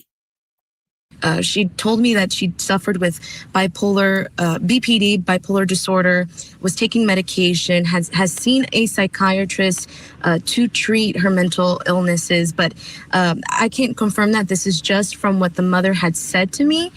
But again, she was just indicating to me that it's been some time. Her daughter is very erratic. Again, Ashley Buzzard. And I do want to also share that Ashley does have an older daughter. Her name is Destiny. And in that interview where she... Okay, so this is the older daughter. Okay, that makes sense. mentions that there was an incident in the past involving CPS. At that time, her oldest daughter, Destiny, was living with her, and 6-month-old Melody Buzzard as well. She was explaining to me in detail this situation that happened in the past, again in 2016, where she received a call from law enforcement. She appeared shortly after that call and saw the status of Ashley's home when she used to live in Orcutt, California at the time. And that's when she describes seeing raw eggs on the pan, rotten food in the fridge, and believed she was feeding that to her oldest granddaughter, Destiny. Let me ask you about, I just want to clarify, when you were talking about suffering from mental illness, you were referencing Ashley, right? Not Grandma, but Grandma talking about Ashley? That's correct. Grandma had... So this person on the left must be Destiny, and this person on the right must be Melody. So, because I thought this was the same person. Sorry. Confirmed with me, at least through our conversation. This is Omaha Police Officers Association. I'm assuming this is Omaha, Nebraska. That her daughter does suffer from bipolar disorder, that she often creates scenarios in her head, and that's why she took some space from her. Really, the way she described. Yeah, the mom sounds batshit crazy too. Described it to me is that she did not understand her daughter. She didn't know how to communicate with her, and that's why she felt for her own safety she needed to take a step away from her daughter, and felt a little bit of ease when she believed Melody was going to school again, but then shortly after she put her into the homeschooling program. Right. Now there was another moment when you homeschool. Okay, so she was going to school. The search for Melody began last week after school administrators reported her absence. That's what normally happens. Like if you're, I think that's what happened in the Madeline Soto case too. I'm not sure, but the schools will.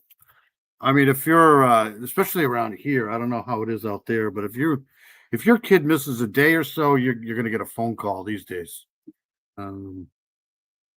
You were outside of Ashley's house, Ashley and Melody's house, when Melody's sister or half-sister from her father's side confronts Ashley. Let's take a look at that, because that's fascinating.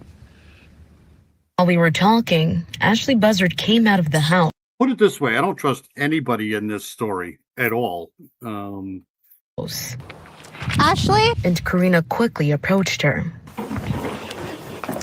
Ashley, it's Karina. I just want to see if you're okay. If Melody's okay, how you guys are doing. Do you have the time to speak? Is there cameras here at all? Well, let me back this up again. House.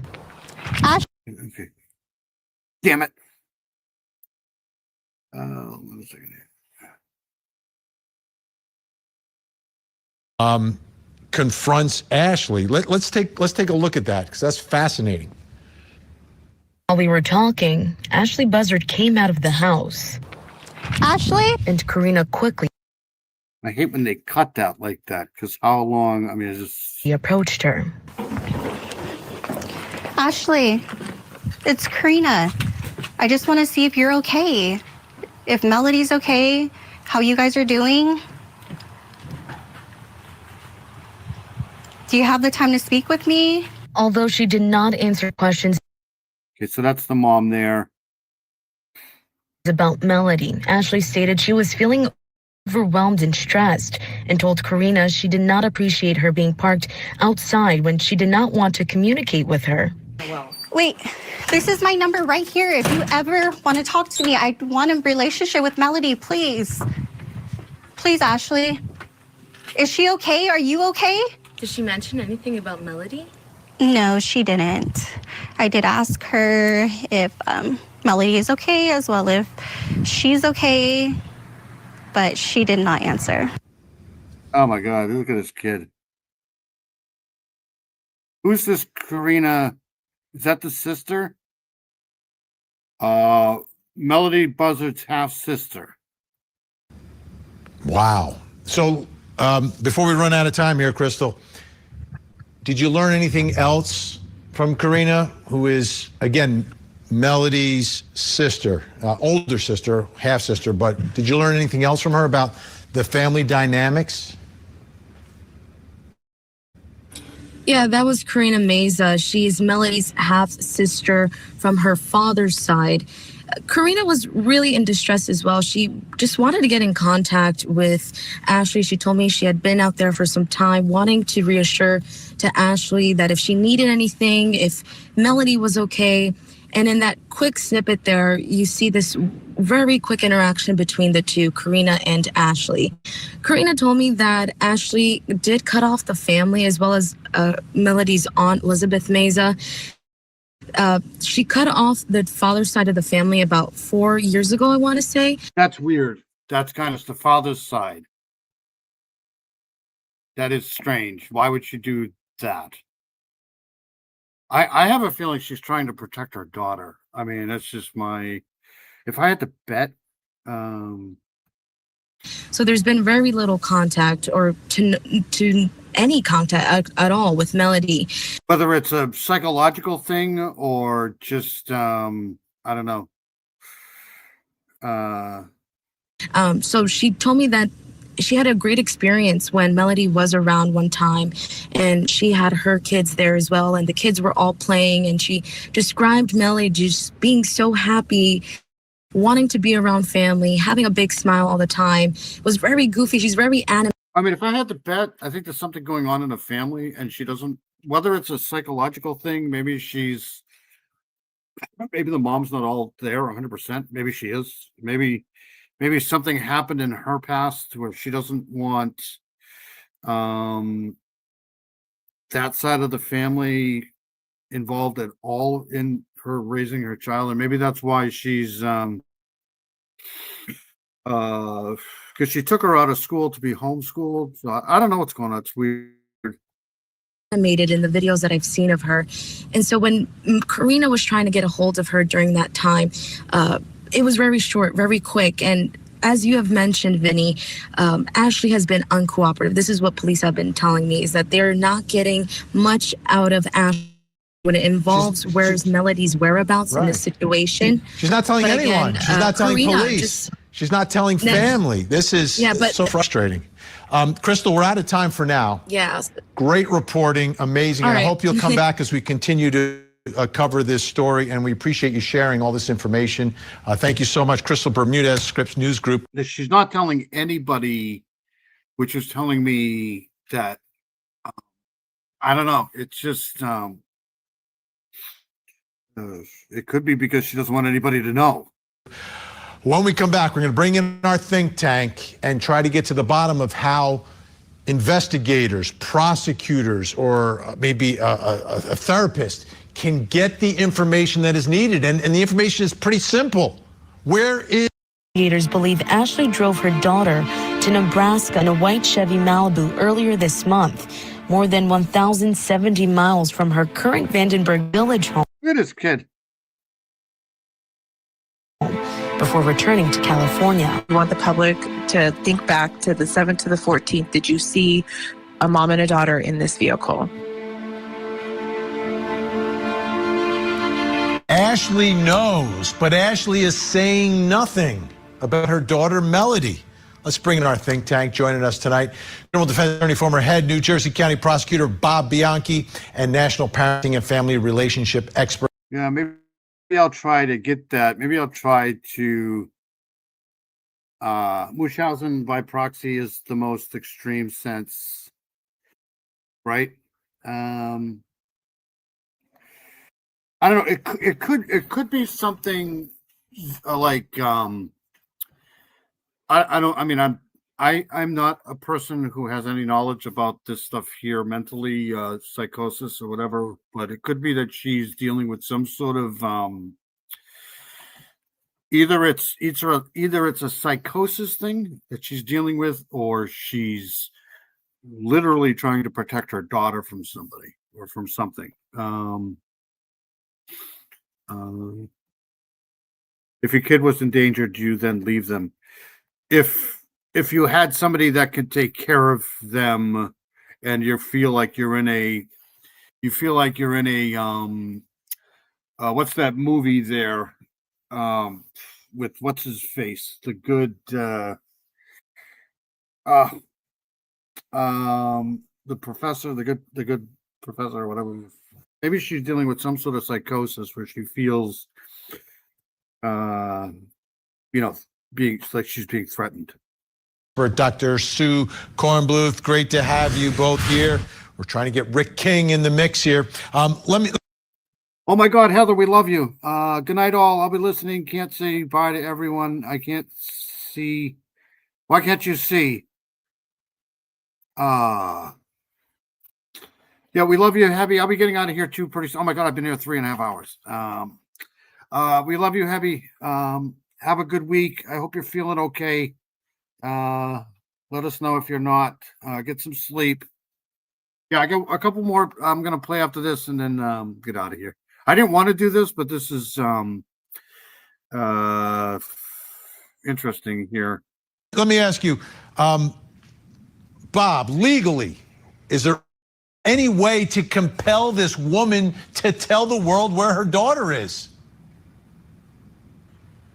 As a prosecutor who's handled cases like this, Vinny, at certain points in times, you got to brute force your way into a situation. You cannot let a child who no one knows where they are, has been traveling over a significant place and period of time, whose parent is mentally ill, a single parent, no one there to care for the kid, the school's concerned, the community's concerned, the sheriff's concerned. As a prosecutor, I would... See here, evidence indicates Melody was with her mother, Ashley Buzzard, as recently as October 7th. So evidence, so that's... Start using brute force. You need to bring her in. You need to detain her. You may need to get a mental health situation going on there as to whether or not there's some sort of involuntary commitment. All she's got to do is lawyer up. You can't do anything. I know that's going to get some very upset, but the bottom line here is I'm concerned about a child and a child's well-being. And if I have to file charges for endangering the welfare of a child, which doesn't require that I show actual harm, state of California, that's what I'm going to do. Bottom line is I need some top skilled level police officers and detectives and some mental health professionals that are going to approach her and bring her in, and let's start getting some answers. This is not time to play games. The clock is ticking. Dr. Sue Kornbluth, is there a way to get through to this mother and have her voluntarily just provide the information? I believe this child very well could be alive tonight. Well, Vinny, if somebody is going to go in there and intervene and try to get her to open up, they have to approach her in a very caring, kind, compassionate, and empathetic way. If they go in there and they are accusatory. I mean, well, I guess what I'm saying is she could be going through some sort of schizophrenia or something like that, or you know, some sort of thing like that, and she just felt like she had to protect her daughter. Not saying that that's the case. I'm not saying that that's even possible, but it could be something like that, or it could be a real situation. Of this mother, she is not going to open up at all. So the way to approach her would be with compassion, concern, care, to get her on board to start cooperating, to open up as to where her daughter is. I liked your live. I liked Peggy O's live. It was awesome. That would be the approach that a psychological professional would need to take here. Also joining us, we've got him. With that though, Vinny. One second, Bob. I just got to bring Rick into the mix. We've connected. Joining us, former police lieutenant, trial attorney Rick King. All right, Rick, let's get your take, and then we're going to go at it here. Bob's going one way. Dr. Sue seems to be going a different way. Former police lieutenant, also criminal defense attorney at this point. But Rick, what are your thoughts about how you get this mother to provide the most important information, the only thing we care about, which is where Melody is? I mean, I think I agree with Bob in the sense that you got to start being aggressive with her. You got to bring her in. Clearly, you have some sort of criminal charges because you wrote a search warrant. So if you have a search warrant, there's probable cause for some crime you're saying happened. If you have probable cause for a crime, then you should make an arrest. Something. You need something to bring her in, to put the pressure on her to start finding out where the baby is, because that's what we care about right now. Go ahead, Bob. I knew you wanted to jump in there before. Let it fly. Yeah. I mean, listen, we get to a point where we all want to throw up a peace sign and be kumbaya. That has not worked here. You cannot continue to wait while this child may be in jeopardy and you have a recalcitrant, reluctant, and unwilling participant in helping us identify where her child is. At a certain point in time, you got to pull the Band-Aid off and the nice game has to end. Yeah, I don't 100% agree with him at all. Then the hard game has to begin. It's already past due, if you ask me, Vinny. This is not about pulling off a Band-Aid, though, Bob. This is about dealing with somebody that has mental health issues. That's what it appears to be. And when you're dealing with somebody that has mental health issues, you have to be very caring towards them in order to get them to open up with information. I'm not saying that you don't haul her in. I agree with that. But once she's there, you're not going to probably get a confession out of her if you treat her as though she's guilty already. To Dr. Seuss, you're talking about the approach once you get her. To Dr. Seuss' point, Bob. I was joking around with Shibby Jerry Home. YouTube. Yes, I loved it. It's awesome.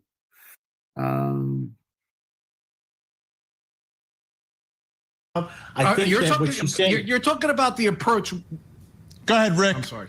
That's okay. I think what she's saying is we're talking tactics once we get her in. I think that the idea is to get her in, and then once she's in, then there's tactics. There's a way you talk to someone with mental health problems. You don't come and you don't beat them over the head with a hammer. You try to talk to them and you appeal to whatever it is you think that they're going to respond to. It's not going to be a situation where it's bad guy. Maybe it's good guy, bad guy. Maybe it's something. Let me ask you this, guys. Let me ask you this. Is there a problem, though, if you haul her in, the lawyer's going to jump in, is going to shut her down? Is that I mean, that's what happens. That's what I would do. As soon as the police get involved, it's called lawyering up, and then there's nothing they can do. It just a potential problem? Is there any way around that? If you arrest her, charge her, she gets the public defender shuts it down. What do you do, Bob? Yeah, Vinny, listen, I mean, first of all, I'm not talking about taking her in and hitting her over the head with a rubber hose. Of course, you try to go in there with the right approach and the best people. And there are certain people that are better at it than others, and even have mental health providers there. What I'm talking about is you need to bring her in. And the bottom line here is, if someone's constitutional, I know I'm going to say something very controversial here, okay, but it's a reality. If somebody's constitutional rights get a little fuzzy in terms of them trying to seek information and maybe it violates Miranda, well, that means the statement gets suppressed. The bottom line here is the health and safety and welfare of the child. So if I were the prosecutor, I'd be so be it if we're on. What I'm saying, it's not like you can do this, you know, reality TV thing. It's most people, once they get, I mean, she's obviously smart enough to know what she's doing, right? So you start bringing the police in and hauling her in. All she's got to do is say, lawyer, and then it's all over. Then you don't get any answers ever. It's just sad. I'm gonna have to follow this, because this is just I just hope, you just in these cases here, you just hope for the best. You hope that this poor little kid's still with us. I mean, that's all you can do. We can't I can't go to Nebraska. I don't have time, but I would if I could. All right, so a couple more things I want to get to. I want to go to this case, then I'll get out of here, leave you guys alone. Seems like this case here might be getting a little bit closer to some sort of resolve here. I keep hearing about this on my my alerts on Facebook and on my YouTube page here. So this was done. I'll play two of these. This was done October 23rd. This is the story of Jennifer Kessie. Remember her? We've done, I don't know, 3 or 4 different lives on this here, but it seems like after 20 years, the Jennifer Kessie disappearance investigation narrows in Orlando. So I think they could be just trying to throw information out there with nothing attached to it, but we'll see. But this is the story of Jennifer Kessie. She went missing in I believe it was Orlando. She went out to go to work and she's never been seen again. Somebody moved her car, I think, and they had a image of him or her, whoever that was, walking by on the camera. But here we go. Search for an Orlando woman. I just feel bad for this guy's father and mother. Like, this guy's father's been fighting for years for his daughter, and he's they sued the police department to get the records. They finally got them, and then they ended up reconciling with law enforcement and the FBI. So now, here we go. Been missing for nearly 20 years now. Yeah, the family of Jennifer Kessie says their daughter's cold case is no longer cold. WESH Michelle Meredith talked to Jennifer's father today. And so, Michelle, what has changed? Well, Do we set the clocks back tonight?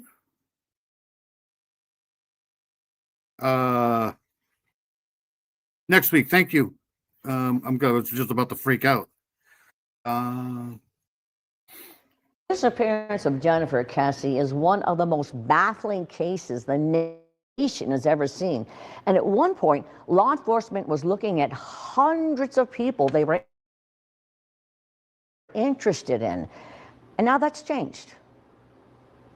The 24-year-old disappeared from It's her interesting, though, in this case here, that this is the first time I've heard of them mentioning that maybe somebody was told to move the car. I don't think I've heard that before in this case. I think from previous interviews and previous stuff that I've been covering in this case here, is the assumption was that the person who walked by moved the car, who wasn't told to move the car. So that's a little strange.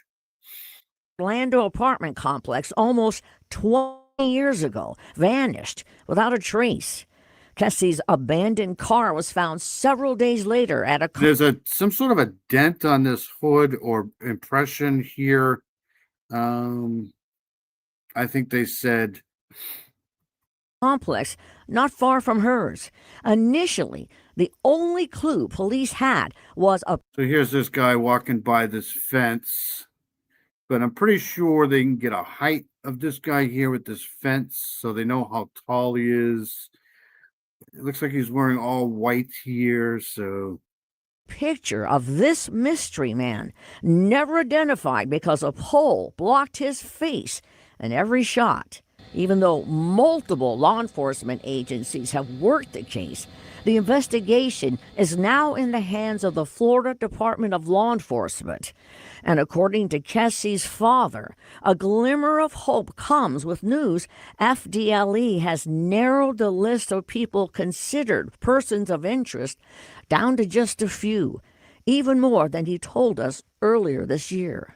And why is it important that you're down to it? this poor guy, every year you see this guy, he keeps getting older and older and older. If I bring you guys back 10 years or so, he looks so much younger. But look at how much he's aged. He spent every second of his life looking for his daughter. It just sucks. A few. Because if we're down to a few, as opposed to many, we're closer to finding out what actually happened to Jennifer. And if we can get that out of a person, or if we can at least narrow it down to a person. So when he was walking by that fence enclosure thing, one of the petitions in the fence kind of blocked a good view of his face. I've always been under the impression that I don't know if that guy has anything to do directly with this case or not. I mean, it's possible. I always try to go by percentages, like maybe 60-40 that he has something to do with this. He might have just saw that the car was running and moved it. Maybe there was construction going on and nobody was moving it. I don't know. But it seems awfully weird that for 20 years they've been looking at that guy and nothing's come. I'm not saying he hasn't or didn't do anything. I'm just saying it's weird how after 20 years they haven't really been able to solve that. And to say, no, we know this person knows something and they're lying to us. We know they know something. Well, then, then game is on. Do you think it could be the mystery man? That man in the picture? See, this is the part right here that I haven't heard them say yet. I hope so. I mean, if we find that mystery man, we'll have our questions, whether that person did something directly to Jennifer or was asked to do something with Jennifer's car. If we that second part there, I haven't heard them say. Find that person, it's over. I can guarantee you, it's over. It's hard to believe that this year Jennifer Kessie is 44 years old. And the Kessie family never gives up. Right now, they're working on a docu-series that's scheduled to air next year. One second, I want to play one more thing and then I'll get out of here.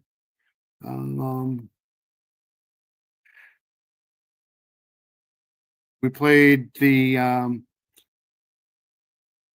did we play that one? Yep. That's too long. I don't want to do that one there. I did want to play one more thing. Be 2 seconds here. I might have lost it. Sorry.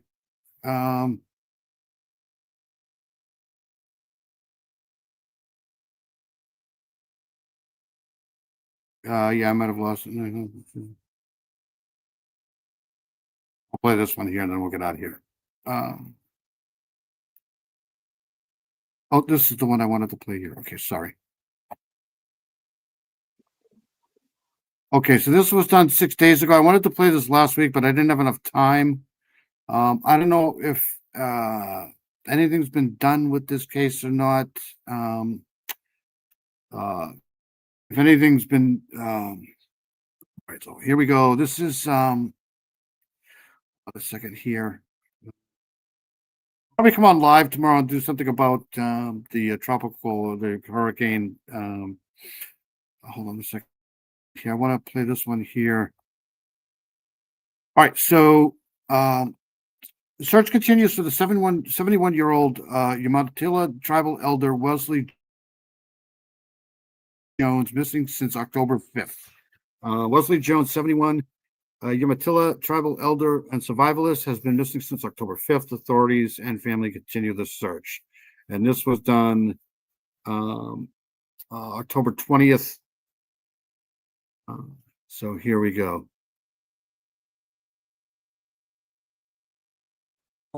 Two weeks of not finding him, and we're looking really hard. Molly and Twyla Jones say their father, 71-year-old Umatilla tribal elder Wesley Jones, is a survivalist. Knew these rivers, knew every fishing hole, knew every ridge, every canyon, know where to go get the elk, know where to get everything. So that it's trying on us with this search. Family, friends, and authorities have used kayaks, horses, four-wheelers, and drones with no luck. To not have answers, to not know where he is, to not find his body. Have a good night, Paula. Thank you very much for everything you do. Paula's amazing. She's an amazing person. Wouldn't be here without Paula. She keeps me on my toes. Oh, you're welcome, Farmer. You guys are awesome. I'm not awesome at all. Who's this here? Welcome back, Charles. Sorry, I think I'm going to be getting out of here soon, but also if you want to sub, I'm going to be live soon. Okay, is that your channel there? Remind me, because I'll forget. I think I'm already subbed.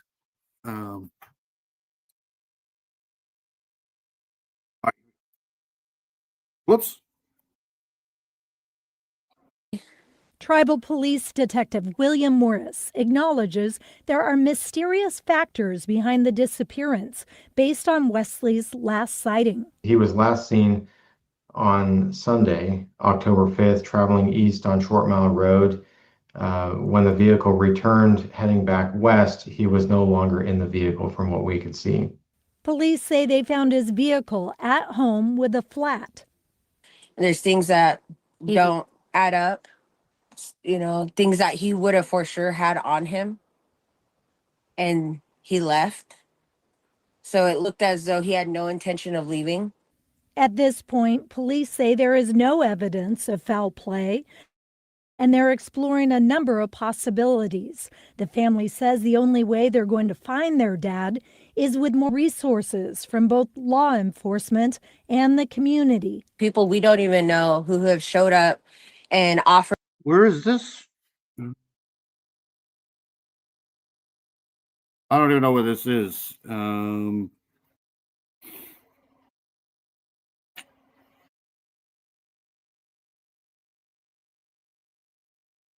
For bringing their drones, their thermal drones. We've had individuals who we didn't know show up with their horses. And had a lady from Walmart in Pendleton where he used to go to the cash register all the time, and she showed up. I'm telling you, they need to start asking some of these hawk handlers to help search sometimes, especially in an environment like this here.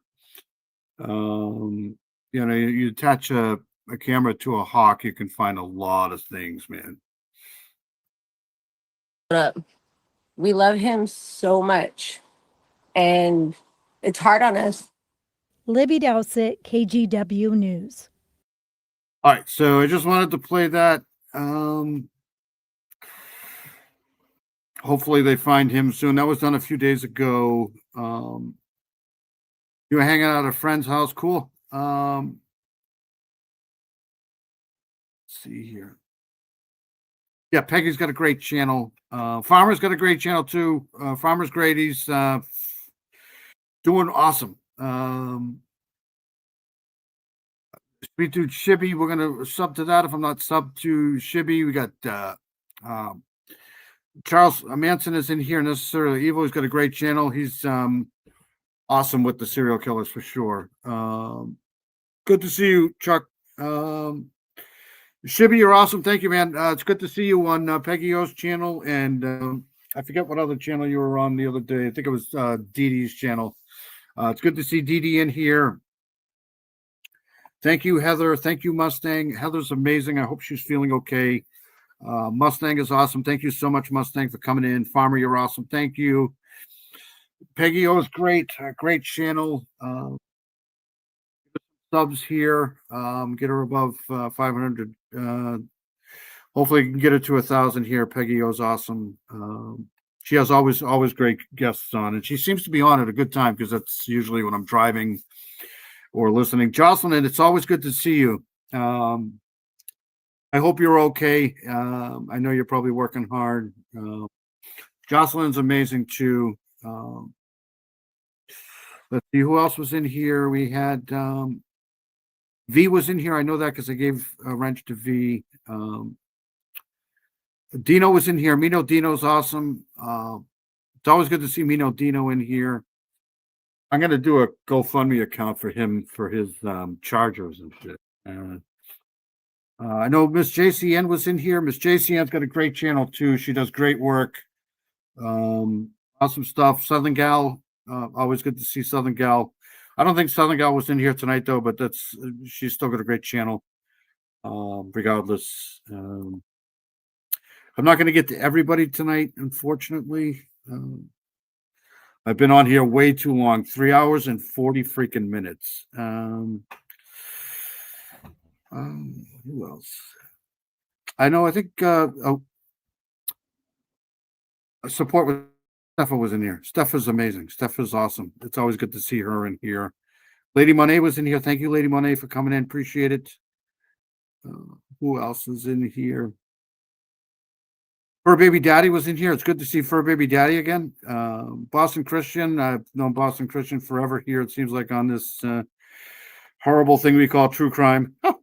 I think Grizz was in here too. I'm not sure. Carol was in here. I know Gretchen was in here. There's JCN right there. Also, for the people who watch on the replay, I really appreciate it. I know I have a lot of people who watch replay, and I appreciate that quite a bit. If it wasn't for that, I'd probably have like 3 views. All right, I'm going to get out of here. If I missed you, I'm sorry. I can't always scroll up all the way to the top of the screen, so that kind of sucks. But my day is over. You guys are awesome. Dee Dee's awesome. And I see you guys next week. Whatever you guys do, don't die. And we'll see you guys next week. I may come out later today to do a Tropics update on the Hurricane Melissa down there. It's going to get really wet. But other than that, I'm going to get out of here. Let me play my outro and I'll get the hell out of here. Have a good week, guys. Thank you.